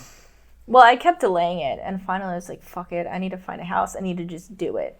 So I had gone from, I wanted to move the summer of 2017, and I finally made the move February of 2018. Nice. So, yeah, like, I had been working to sell off my horses and everything related to the farm business. You were just kind of like, I'm done with the horse stuff. Yeah, and it was like at the point where I was, again, really stubborn, like, oh, I'm going to make a comeback, I'm going to, you know, whatever. And it just got to the point where it's like, if I have another spinal injury, like, it could be over. I probably won't be able to walk. And I'm young enough, it's not worth it. Like, it's just not. I love the sport, but it's not worth it. And so... what's the, like, best possible end result of being, like, riding horses? Like, can you make tons of money with it, or is it, like, just kind of like you just do it out of the passion of it? You can. It is possible. Like, it's similar to like other kind of niche sports. It's probably not possible to just be a professional athlete and just use prize money to, like, live off of. But you can run a farm that trains horses and you train students and then you compete as well. Like, you can have a business surrounding it, and that's what I wanted. Obviously it didn't happen. Yeah. But that was the goal, and I, like, had to just have a come to Jesus moment with myself. Like, look, not being able to walk is not worth like that. Literally, You know, it was a pipe dream at that point. So I sold everything off, made the move down to Florida, and then now that I live there, it's very easy to do like 3 or 4 shows a weekend, and that's what I've been doing, along with building the social media presence. When I moved down, I was like, okay, I'm also gonna start modeling a little bit. I'd done a little bit before that, but just as like side money to like make sure ends meet, all that. And I did that for about a year. What kind of modeling in the beginning, like when you were just doing it for money, like? So I did most anything that didn't involve being like naked, where like either I was like full frontal or things were being edited out. That I never did any of that. I always did like implied. I did like boutique, you know, fashion kind of stuff. I did swimwear. I did lingerie. And I never did like runway because I have a little bit of a gimp, especially in heels. And I'm also not tall enough. I'm 5'7", so I'm like an inch shorter than they want you to be. And then also that's a weird thing too. It's like literally the most judgmental like thing. Like you're not an inch. You're like imagine applying for a job and they're like, you're like an inch too short. You know, like literally that's how it is. And I was a total like Instagram model too, because no agent, like reputable agency, was gonna hire me. I didn't really fit into a category. Like I'm not skinny enough to be like a high end fashion model. I'm not muscular enough to be a fitness model, and I'm not chubbier enough to be like a plus size model. You're like the middleweight of models. Like you're just like I'm just like run of the mill. Yeah, and like I got like freelance gigs. I think I was pretty easy to work with compared to like a lot of people. And then also because I came from an arts background, I was creative, and I did a lot of creative directing for brands too. And then so I'd creative direct, and then they'd have me on as like the diversity model, which is funny because I'm like blonde hair, blue eyes. Like there's nothing that diverse about me, but in that market there was. Especially in South Florida, 'cause it's like a lot of Latina girls. So I actually did stand out at a lot of the gigs. I was like the only pasty one. But yeah, I did that for a bit, and it just got to a point where, like, it did help me build a social media following. But like the kind of people that only follow for the modeling photos are never gonna buy art, first of all. And then it just got to the point where it was affecting my personal life, and I'm getting like higher up in the art world, and it comes off as unprofessional. And two, like, it was more my personal life that it affected, where like I would go to jiu-jitsu competitions, and one person in the there would follow me and like show all his friends, and then suddenly people were like, they were coming up to my teammates at competitions and like, I hope one of you's fucking her tonight, like very rude, like and say shit like that in front of my teammates, and it got to be too much. And, I stood up, and I still stand up for like, you know, women can own her sexuality and still be a professional, especially when you work for yourself. Like, I understand if maybe you work for like, if you work for a private company and they don't want you posting like swimwear and underwear photos, understand that. But if you work for yourself and you're like building your own business, who the fuck cares? Yeah. So I mean, it's kind of like the whole thing of like, the people that are complaining probably aren't the ones buying your art anyways. So it's like, it doesn't really matter. But it just the biggest thing was my personal life, like with my family and friends, and especially in South Florida, it's like hard enough to make like real friends and connections. And then they're like, oh, you're an Instagram model, cool, and I already have all these judgments about you. Yeah, and I just realized it was really affecting me, and there are so many women that would love to have the paid gigs, that like that kind of attention, that don't mind that. Like, let them have the jobs, and I'll, you know, I like, you know, art is what I want to do. You're like, I'd rather sit in my house and paint with my dog. Yeah, because I didn't even enjoy it. Like, I guess there's a glamorous aspect to it, and I was really, like, awkward and not, like, I was a late bloomer. Like, I wasn't really conventionally attractive, probably till I turned, like, 21. Like, I was really awkward looking, like, headgear back brace in high school, you know? Like, total, yeah. And so I guess there was a part of it that I enjoyed, like the glamorous part of it, but the reaction, it was like the first time you were getting attention for like your looks or whatever. Yeah, I'd never really gotten attention for that before. So at first I won't lie, it was cool. But then that kind of attention, like, and like dudes sending you dick pics all the time and like weird DMs makes me so uncomfortable. Yeah, like, I can imagine. And even like I still am like kind of socially awkward sometimes. And like, I think everyone is a little bit. No, everyone is. But like, even having people come up to me like in person and be like, oh, I follow you on Instagram, and they like look you up and down, and it like makes me, oh my God, I would like shut down. And so I like didn't want to leave my house because I was afraid I'd be like recognized when I went out with friends at bars. Yeah. And it was just, I found it really embarrassing. So I just like had to stop for my own personal. No, I totally get that. You know, that's a weird thing, you know, because a lot of times people think that just because you're putting yourself out there on social media thinks that you're going to be super out there in person too. Yeah. And sometimes it's not. Most of the time it's not, probably. Yeah, and that's obviously, like, I kind of have a sarcastic asshole personality on the internet. And there's a part of me that's like that, but it's with close friends. And I'm not going to be that way with strangers. I'd be a total bitch if I acted that way with strangers, you know? It's like it's a type of humor that's funny on the internet, but not in person, I think. Yeah, exactly. Like, unless you're with close friends that understand. Yeah, like, and I think a lot of, like, internet personalities are kind of like that. You know, you can kind of tell certain times, like, people that are, like, really themselves on the internet would probably be, like, super awkward to meet in real life. Yeah. You know? Because they're not, like, you know, the schmoozing up type of, like, socialites of, like, they're not, like, you know, used to all the crazy attention. Because I think a lot of the times, like, in traditional media, you're growing up famous, but you're getting tons of attention constantly as it goes up. You know, like, if you're an actor, you're like the star of the show in front of other people. You can visualize the other people. You have to start interacting with those other people. People start giving you attention, like, you know, from the get. Like, you know, and they treat you maybe a certain way because of who you are and what you have from the jump. And, like, a lot of internet people have never really experienced it in reality with other people. Like, they know that there's millions of people behind the camera, but they can't visualize it and they don't have to interact with them on a like real basis. So it's hard. Like, you know, you think of like someone that you watch every single day. It's weird for them to like know that you have this like half-sided relationship with them as well. Yeah, and that was the other thing that weirded me out, is that people would come up to me and think that they like knew me as a person and I knew nothing about them. And then, like, I had a few weird incidents with actual stalkers, like people that were taking photos of me. And it was just all because I was just getting so anxious about all of it. I was like, I got to shut this down. And, you know, obviously I chose to pursue, like, growing a following because I knew it would help the art business. But I didn't realize the implications of that, I think, when I started doing it. And so now I'm kind of, like, revamping. I'm focusing on the art.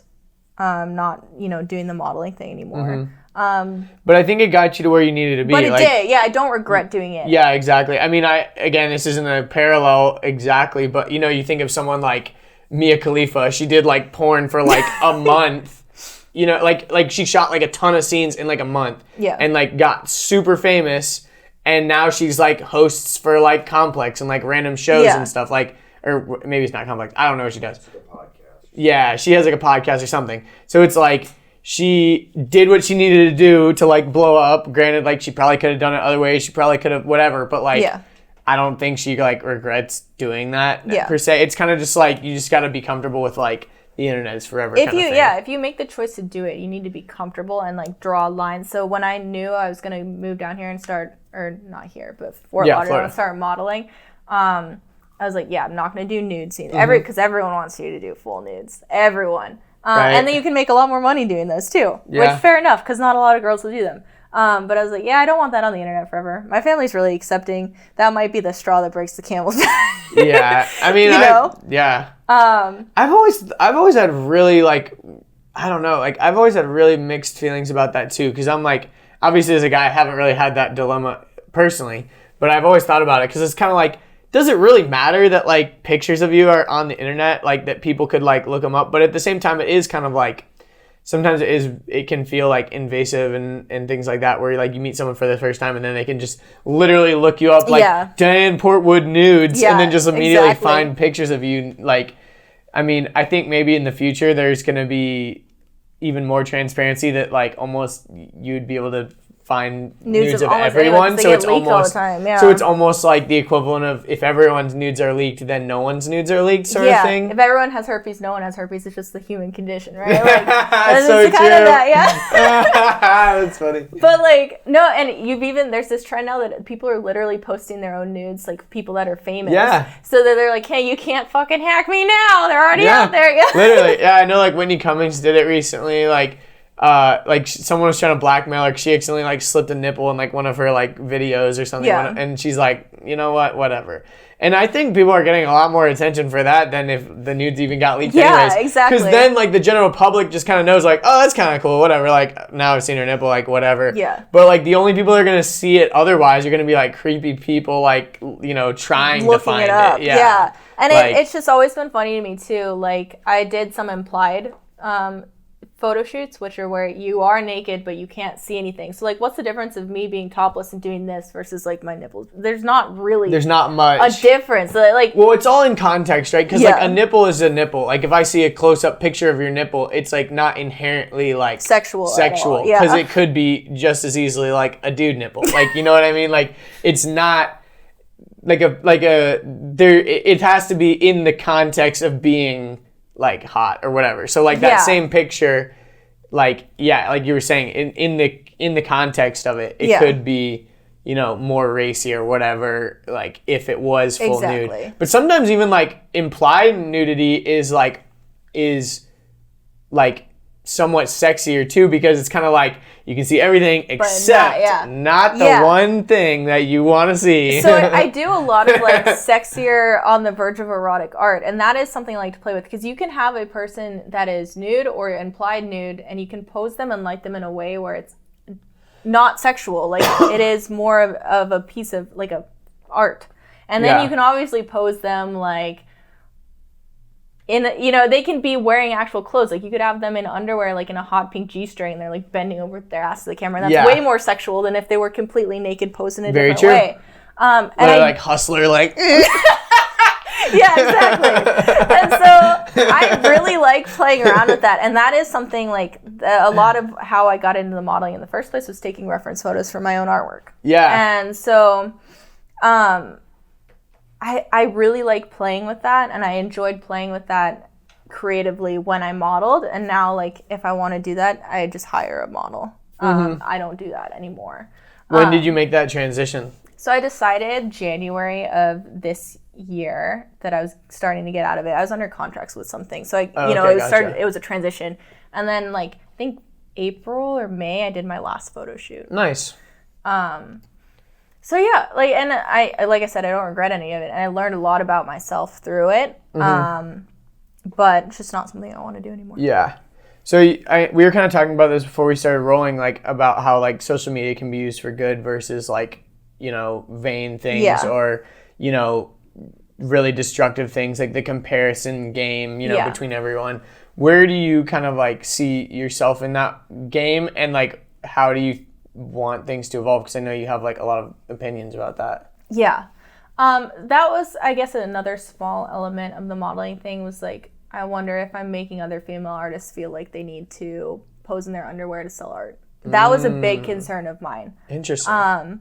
Because it did help me gain a following. Like, I've been transparent about this since I started.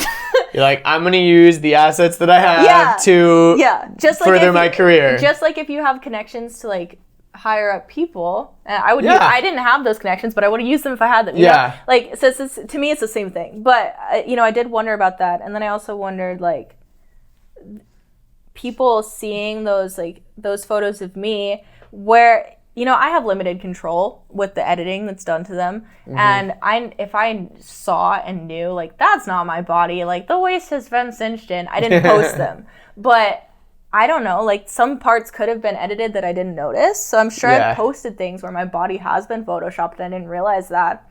And then let's be real, too.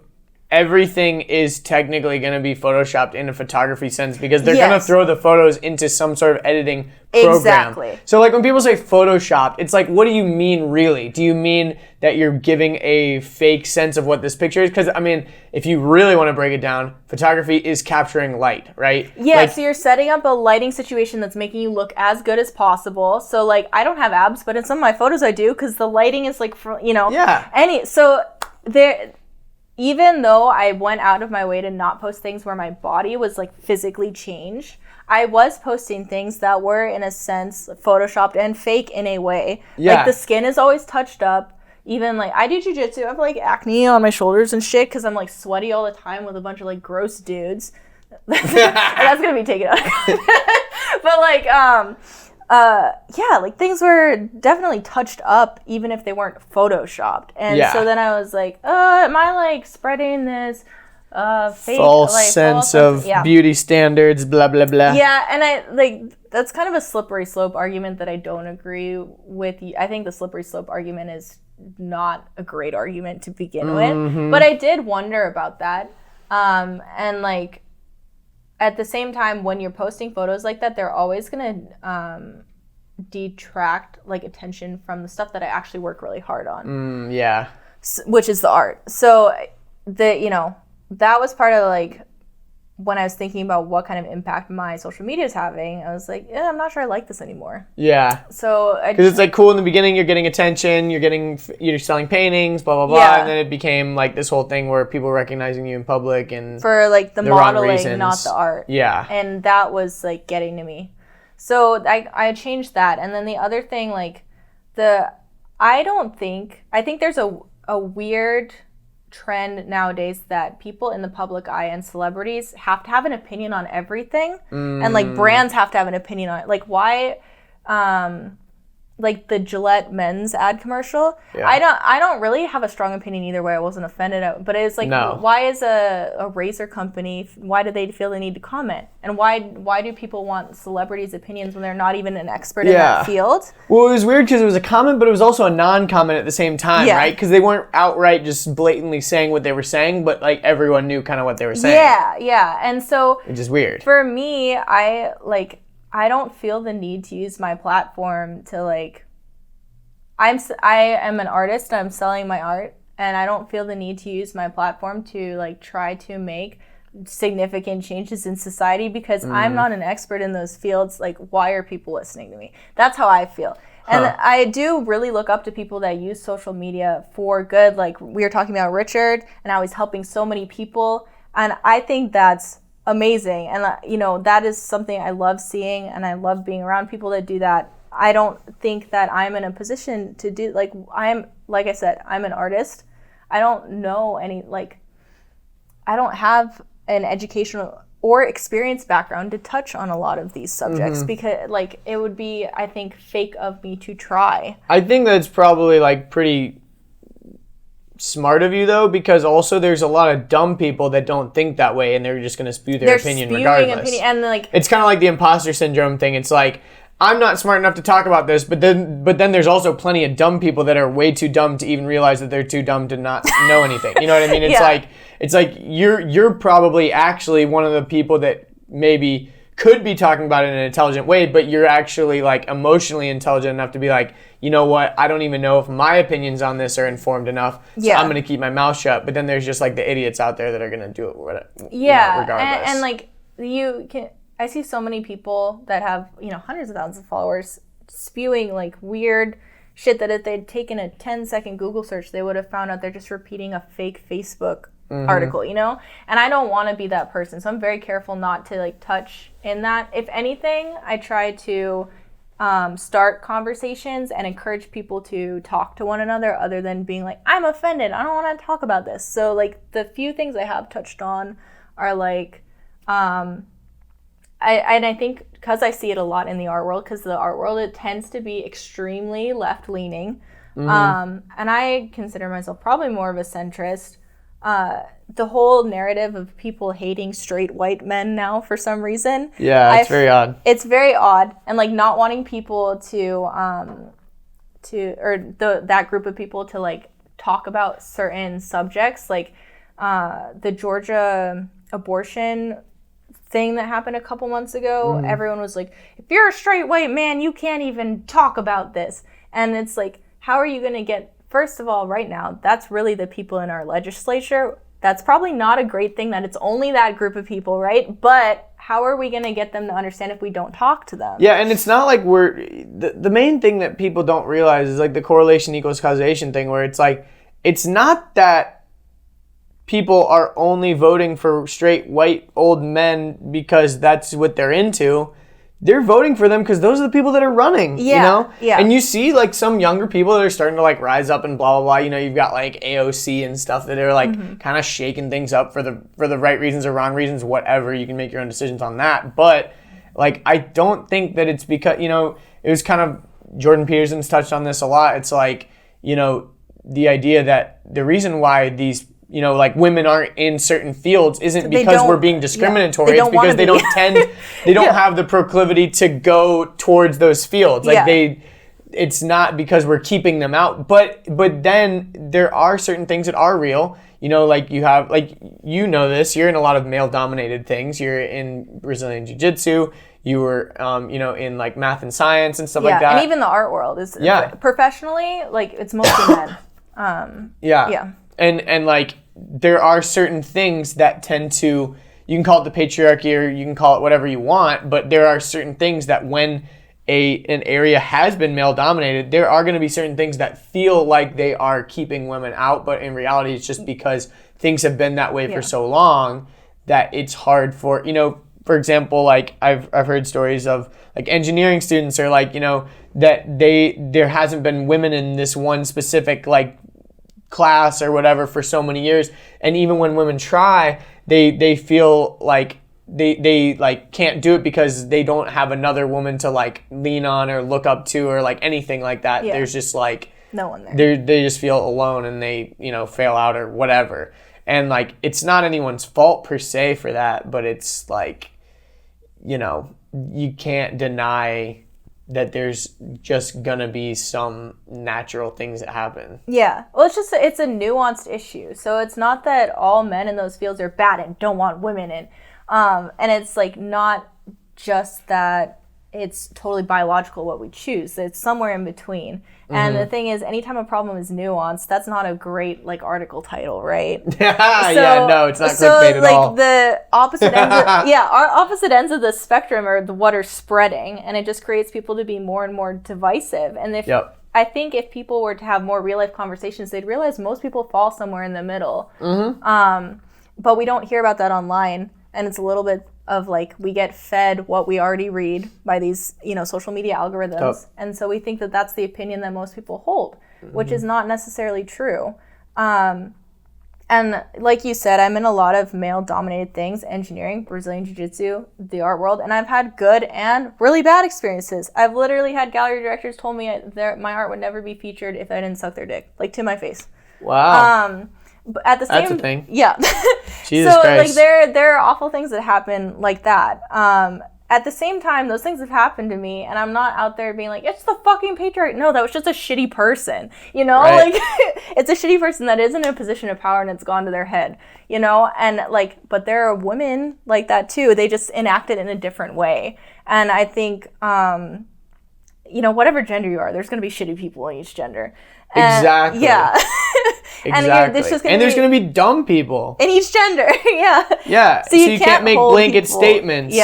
Yeah, I think a lot of comedians have touched on this a lot recently about like, you know, like Bill Burr talked about it in his new special where he's talking about like, believe all women. And it's like, how about we believe most women? Like, there's some that are idiots. Like, you know, it's true. I don't think you should believe all men. I don't think you should believe all women. I don't think you should make blanket statements in general. Like, yeah, and the other thing that was funny that he said is like, he's like, these male feminists, well, I've always championed women. I'm like, oh my God, it's so freaking funny. Because it's true. He's like, I can be as much of a feminist as I can be a Black Panther. Because I can't go out into daily life and I don't have those same struggles. Yeah. I can empathize with feminists and whatever, but like calling yourself as a dude like a male feminist is just like super cringy. It's a little odd, yeah. Yeah. And like, we're just in kind of a weird time right now. Neil, I love like comedians that aren't afraid to touch on this because Yes. like going against the cancel and PC culture. I think Neil Brennan said something really funny that was like, you know, dating's really hard right now. Everyone's scared. Like, all my female friends are like, oh, is he a rapist? And all my male friends are like, oh, is she a blogger? Like, Yeah. everyone's just terrified of getting like... She's tweeting! Everyone's just terrified. And if people would just talk to each other, there would be so much less resentment and fear. But that is awkward, though, because like people don't like being disagreed with, and everyone wants to be right. But you have to like...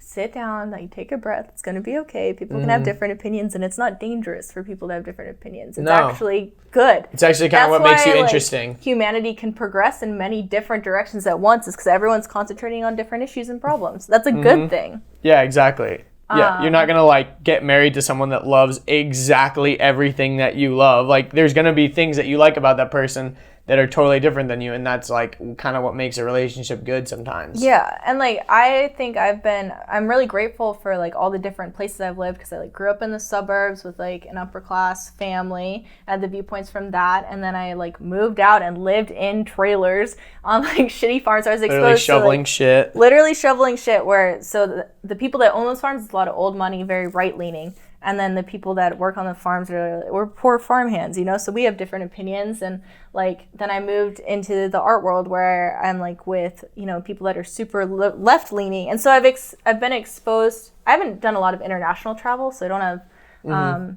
like those. I haven't been exposed to a lot of those cultures, but within the US, I've been exposed to like just about every group of person you could imagine. Even in like my high school, the magnet program, you know, they put those in the worst performing schools in the county. So I was in like a high school where like there were like gangs in my high school and people got like stabbed and shit. So like I was even exposed to that too. So like you start to see these viewpoints and like the lives that people lead to develop those viewpoints and why they think that way. And you realize like, you know, everyone's born with kind of like a certain set or into certain experiences, and like it's like what we were saying before, everyone thinks they're being a good person and they're championing for what they've experienced. And that's not a bad thing, but like it requires us to be empathetic and realize like not all of us share the same experiences. Yeah, exactly. And like living in that, and you said you've traveled a bunch, so like having those different experiences helps you realize that, so you are not just like angry every time someone thinks differently than you know? Yeah, I mean, and also I try to like live my life like not focusing on the things that I'm like unhappy with, because like typically you can't really do anything about it. Like I have this one friend who like I was on a trip with her recently. She's listening to this, she'll probably know it's her. But like every time we were like overseas, and every time we met people from another country, she would like somehow find a way to like bring up Donald Trump and how much she hates him. And I'm just like, dude, like there's no point in bringing that. Like it's one thing if they bring it up because it's like, oh, you're American. It's a natural What's progression. the deal with your president? Like that's the fucking most common thing to ask about from someone who's overseas. It's kind of like it's literally kind of like I think about someone with like you know, with like Richard. It's like the first topic of conversation is like, what happened to you? Why are you in a wheelchair? Like, you know what I mean? Like it's like, oh, you're an American? Let's talk about your shitty president. Like, or like, did you vote for him? Like literally it's always the topic. But she would bring it up even when it wasn't brought up. And I'm just like, dude, like why? You like hate this guy with every fiber of your being. Like, why do you let so much of your life be consumed by that? Because like, I don't personally really care for the guy that much either, but like my life has not, honestly, my life's gotten better in the past few years that he's been around. Like it definitely hasn't gotten worse. And that has nothing to do with him. Like it literally has nothing to do with him. Yeah. What he does, what he says, like literally barely affects my life in the slightest.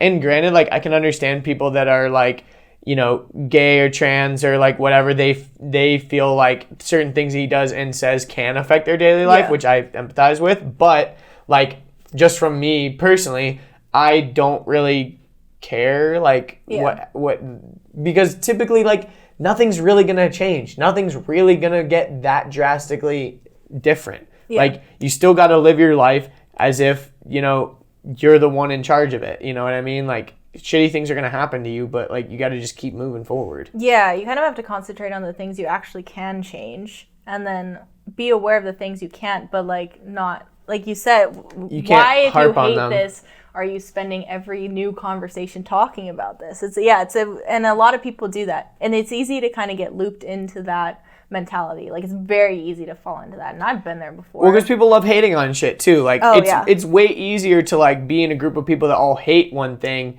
than be in a group where everyone loves or supports one thing. Yeah. Especially if that thing is like hard to love and support. Like, it's probably like, harder to, the path of least resistance would be to like be a conservative these days, probably as a young person. And actually, I was watching this video the other day where this guy was talking about how like conservatives have like almost all abandoned their like values, typically just because they're being viewed as uncool if they like are against certain things or whatever. Or if they're there's all these like edgy whatever posts like about like, I'm gay, I smoke weed, I'm this, blah, blah, blah, and I'm a conservative. Any questions? Like, it's like so edgy. Like, like literally now it's like being conservative is like almost like the most edgy thing. Well, yeah, because like for every reaction, there's an equal and opposite reaction. So we had like this crazy shit going on with the left, which made like people go even farther right, which made people go even far. And that's just going to keep happening until I think the younger generation is realizing how like fucking dumb that is, and they're more scared, people, honestly. It is really, and I'm scared. Like, it's a weird time, and so there are a lot more people that are like kind of moving away from their party and just like supporting the causes that they want to support, whether or not it is in line with their party, which is good, I think. Yeah, I definitely and I hope agree that it continues to go that way. Yeah, but yeah, it's odd, and like I see a lot of weird mixes of opinions in the art world because a lot of the people buying art are a little more right for especially financial reasons. They're like well off, and like the tax cuts that the right tends to give they like better, and then the artists themselves and people really within the art world tend to be crazy left. Totally. So I see a lot of different viewpoints, and mostly it's interesting to me, like to see the differences and why people think that way. Yeah, it is really fascinating because I think also the parties have gone so aggressive right now that like I think that there is a lot more center-leaning people that don't even necessarily realize it because it's like because all you see are the crazy headlines. Like, you don't realize how many people don't actually think that way because all you see is like the extremes of both sides. Yeah, because they're the most vocal, of course. One thing that's pretty interesting about social media too that I've been like paying attention to. So I watched this video Gary Vaynerchuk was talking about, like where he's basically saying, I don't actually care about social media. All I care about is like attention and eyeballs. And like social media right now is like it's just like the biggest player. Yeah. And like if Facebook goes down the toilet, like it doesn't matter. I'm just going to switch over to whatever is the next thing that is with the most amount of eyeballs. And like I thought about that a lot recently because I've been messing around on like TikTok, which is like totally all dominated by kids. Yeah. Like very, very, very dominated by kids. And it's weird because a lot of the jokes that are being made on there about like school shootings and like it's kids making the jokes because it's their way to like cope with it. But it's like they're joking about like school shootings and like, being edgy and like all these kind of things we were just talking about. But it's really interesting because it's also like it's not saturated to the point where like no one's really making that good of like original content on there that it's like really easy for people that are just like clever and witty to just like dominate the platform right now. Yeah. And it's just like fascinating because I think like social media has turned everyone into like a political activist, whereas like then there's just like this stuff happening over here on like TikTok that's just like silly and goofy and like very lighthearted and like edgy and like whatever, that I think that there's going to be like a massive shift to something like that pretty soon. I mean, because everyone's gotten way too serious on these platforms. And it's like so PC, and I think we're going to see like a shift back to like the, early 2000s, like, raunchy humor again, and I can't wait for that.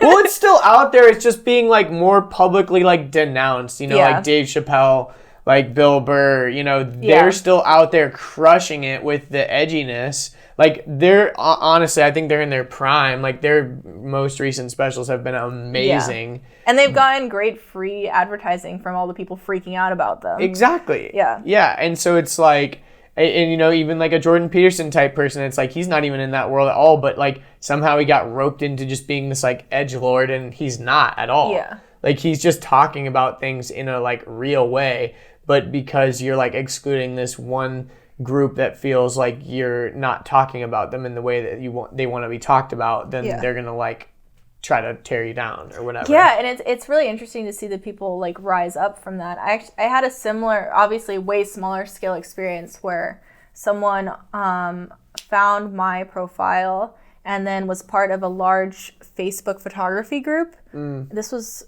like early this year when I was still like had the modeling stuff up, and was like, it took screenshots of my profile, posted it on the Facebook group, and then was like, Jesus Christ, I can't believe this woman is like using her sexuality to sell art and like totally. Was it a woman that was doing this? No, it was a guy. It was a dude? Oh, wow. But he was talking about how his girlfriend hated it because his girlfriend was trying to sell art but refused to show her ass, so she wasn't selling her art.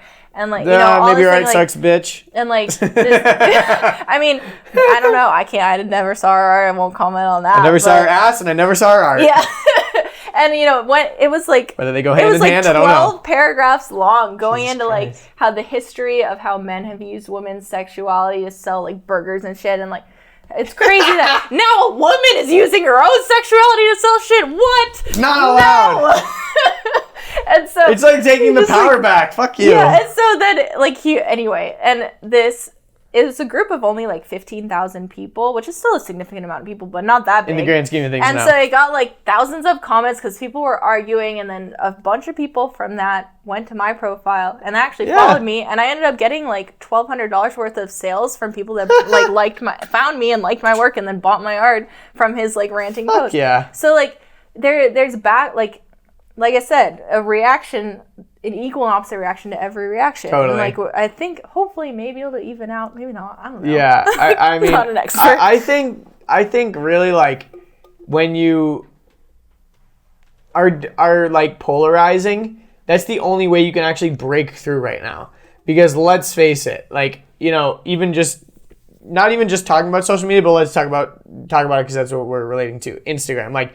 If you want to be like a fitness Instagrammer right now, it's good so fucking oversaturated. Luck. Because it is way too oversaturated, and because the barrier to entry is so damn low. It's like you either like have somewhat of a nice body, you have good genetics, you like eat somewhat right, you have a cheap gym membership. It's real easy to like not even fake, but just like pose as like a professional fitness person. And a lot of people are doing it on the side, like, oh, I sell coaching, blah, blah. And it's like, it's a really low barrier. So it's really hard to break through unless you're doing like really innovative shit. Yeah. And like someone that I think of that like kind of broke through like somewhat recently was that girl, Demi Bagby or something like that, where she's like doing flips and shit. Like she's just like really athletic. She's like this tiny little girl. She's like super different. So like she broke through. Yeah. And like there's, she probably has like 1 million or 2 million followers or something like that. Anyways.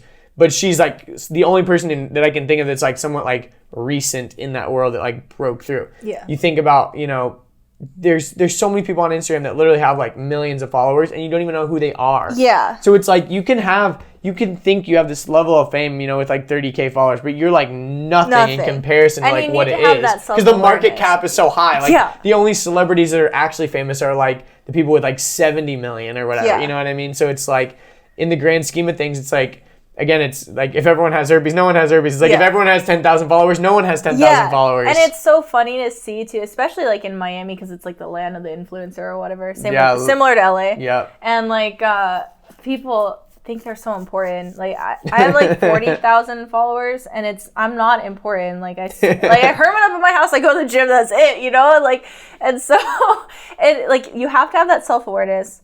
Like.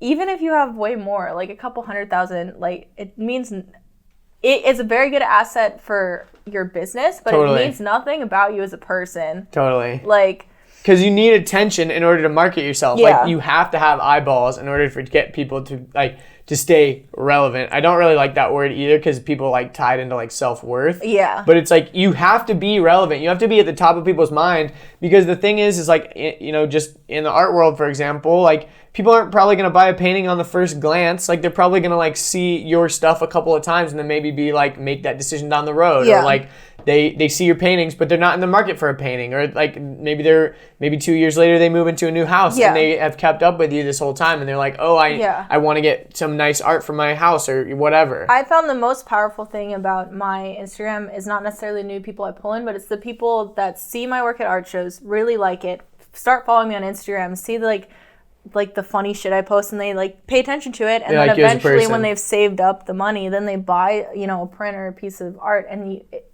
as the number grows, the sales per week grow. And a lot of times it's not from people that found me from Instagram, it's from people that found me at the art shows. So like, obviously it's cool that I have a little bit of a following, but the real point of like power, at least for my business, is that I met them at an art show. I was a nice person to them at an art show in real life, and then they followed me online. Like, you can have a lot of, your following is what you make it. So you can have like 10,000 followers, and it can be a really lucrative following if you're converting those people to clients, or you can have a million followers that don't buy shit from you except maybe like your $5 Patreon, and that can add up obviously. But I know a lot of people that have a huge following, and they're barely making any money. But the following is like shallow, because a lot of times too, it's like if you're just like a girl that's like just like showing her butt or whatever just for the followers, and there's nothing like on the other side of it, none of those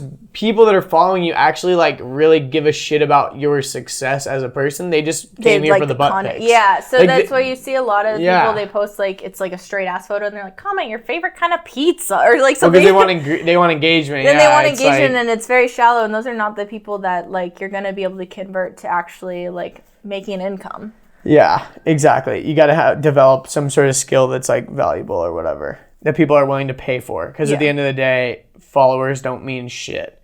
Except the only thing that's really interesting is YouTube. Because YouTube, you can make money off the views. Yeah. But Instagram has figured it kind of out, because they show ads, but they're not necessarily showing ads against your content. They're just showing it in between the content. Yeah. So it's like, the creators are getting the clout out of it. They're not getting any money out of it. Yeah. And so I think if you can convert that following into some sort of revenue stream, like as soon as possible, make that the focus if that's what you're trying to do.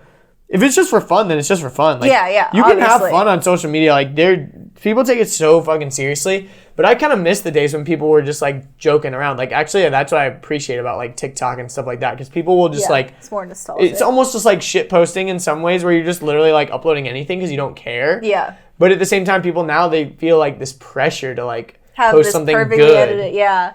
And I think that has come with so many people trying to monetize their followings. I think that's just a natural progression of that. But yeah, I don't know. I have a love-hate relationship with social media. Like, I don't have personal social media anymore. I just use it for business. And there are lots of things I keep off of social media. Like, I train jiu-jitsu 6 times a week, but I barely post about it. Like, I don't have any real posts. Yeah, just on your stories, you like talk about it sometimes. Yeah, just on the story. Because it's good to have some things that are like not on the internet. Imagine that. Wow. Like your pussy. No, I'm just kidding. But yeah, like there's just certain things you decide to keep off the internet, and that's one of them. That's good. Because it can get like you can get into the rat race where, like you said, your whole self-worth is tied in with like how relevant you are and how many people are liking things. And like that was something I learned about myself when I was like, I'm going to take down the modeling stuff. I'm not going to post modeling photos, and a good percentage of my following, that's why they follow me. I'm going to lose engagement. I didn't think I would like lose a lot of followers, and my account has continued growing, but the engagement dropped, which I was expecting. And it was funny. It was a big realization for me that I didn't personally care that my engagement had dropped, but I was really worried about other people noticing my engagement had dropped. And I was like, what a little weird social experiment I've done on myself. That's a really weird realization that I care about, not really me, because I think that's probably the case. Like, I think people are like, oh, she had 13K last week and now she has 12.8. What the hell? Because there are like weirdos out there that like keep kind of like mental tabs on all the numbers and shit. Like, it is weird. I never really tend to pay much attention to the numbers, because I have dealt enough in the world of like social media as a form of marketing to understand the bullshitters, because there are a lot of people with like tons of followers that have like no engagement. Their following does not give a fuck about them, and a lot of them are probably bot accounts or just like whatever. And then there's people that swing on the totally other side of it, and I've seen it firsthand, where, you know, they have like a kind of smaller following, but like the audience is so just interacts with fucking everything engaged. they do. Yeah, exactly. And it's like, there's definitely those two sides of the thing. So I think the follower count doesn't even really fucking matter. Yeah, And even I'm kind of on the side of the whole like Instagram taking away likes thing. I kind of like the idea of it. I do, honestly, for me, I do too. I think that's a good idea. And it's proven, like... Instagram stories are like that because you can't see the views except for you. Like, no one can see how many people view. Exactly. And like, it's been proven over and over again that especially Instagram, out of all the social media platforms, has done so much damage to like teenage. If you read Jonathan Haidt's The Coddling of the American I haven't Mind, read it, but I've listened to some podcasts with him. That's one of the coolest, most insightful books I've read in a long time. I really highly recommend it. Check it out. But it's called The Coddling of the American Mind, yeah? Yeah. Okay, cool. Instagram in particular has done like so much tangible damage to young women that I think it's great that they're realizing that, taking note of it and trying to change. And I think the like thing, I don't know how effective it'll be, because then it'll just, the measurement of how popular someone is will be like number of comments or whatever. It'll just switch to something else. But I think it's good that they're experimenting with ways to help. Well, they were saying it was like the death of the influencer, but it's totally not, because the influencers can still screenshot their shit and like send it. Like you can the brands and stuff, like they still know what they're worth. Yeah, like, and I think it's a lot of people that probably don't have business accounts that don't understand like what analytics are available. Yeah, and you can get even more analytics if you have your own website and track like the people coming to your website from Instagram. So it's the amount of information you can gather is insane, and it doesn't really, the likes don't matter. What matters is like the website click rate and like what people do once they're on my website. And like, follows per post, so like what kind of content brings new people in, what kind of content is being promoted by Instagram, where it's like, 50,000 people viewed this and 70% of them didn't follow you. That's like that. If I get 4,000 likes on something, but only 1% are from new people, that it doesn't matter. Those are already people that saw my shit. Yeah, but if you're like seeing that you're hitting the explore page or whatever, like, or that's like dope. If 800 people like it, but 40% are new people, that's way better to me. Totally. Yeah.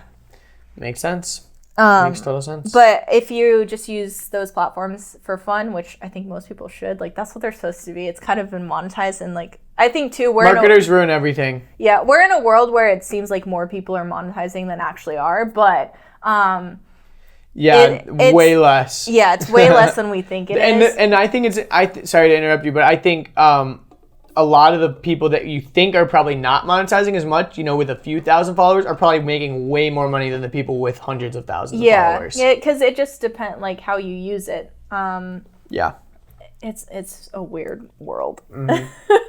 And I'm still so new to it, too. I'm just, like, trying to figure out. Well, you're doing it, like, full-time, which is dope. Like, I think that's commendable in itself. Like, the fact that you're able to, like, do it as your job, like that's I'm really impressive in general, just because a lot of people, when they think of an artist, for a second I thought my mic fell down, they think starving artist, and I think that it's kind of getting flipped on its head, because I think we're starting to value, with the rise of social media, we're understanding the value of good quality, like, content, whatever you want to call it, but like it's people are realizing like the value of art and creativity. And you see two sides. You see like the starving artist side, and then you see artists that have like made it, and they're like flaunting their yacht and their house.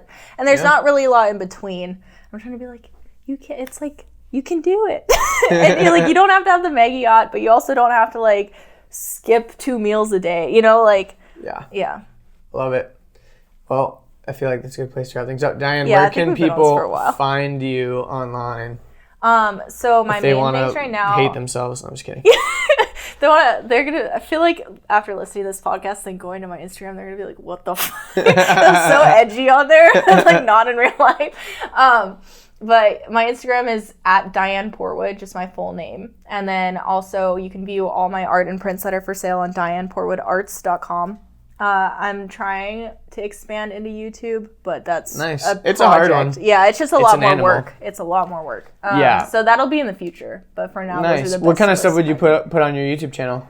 I think I would do just rambling while I'm painting, probably like having an existential crisis on camera. I think that's what I'm doing.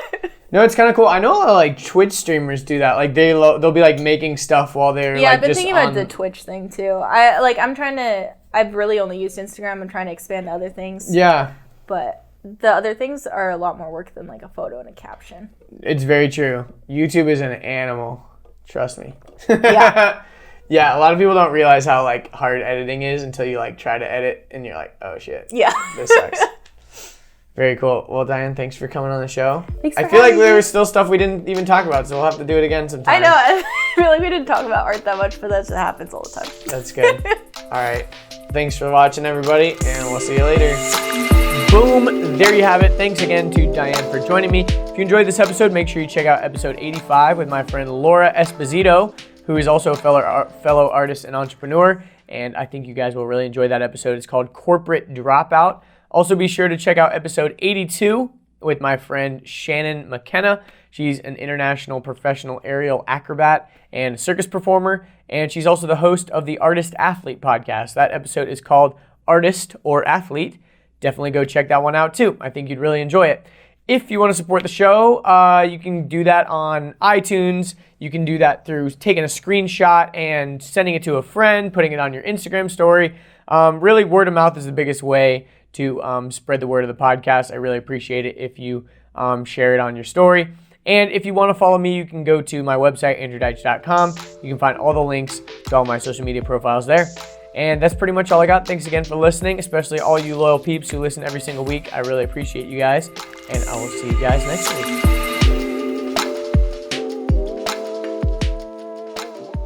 A new sick van. Yeah, the big bus.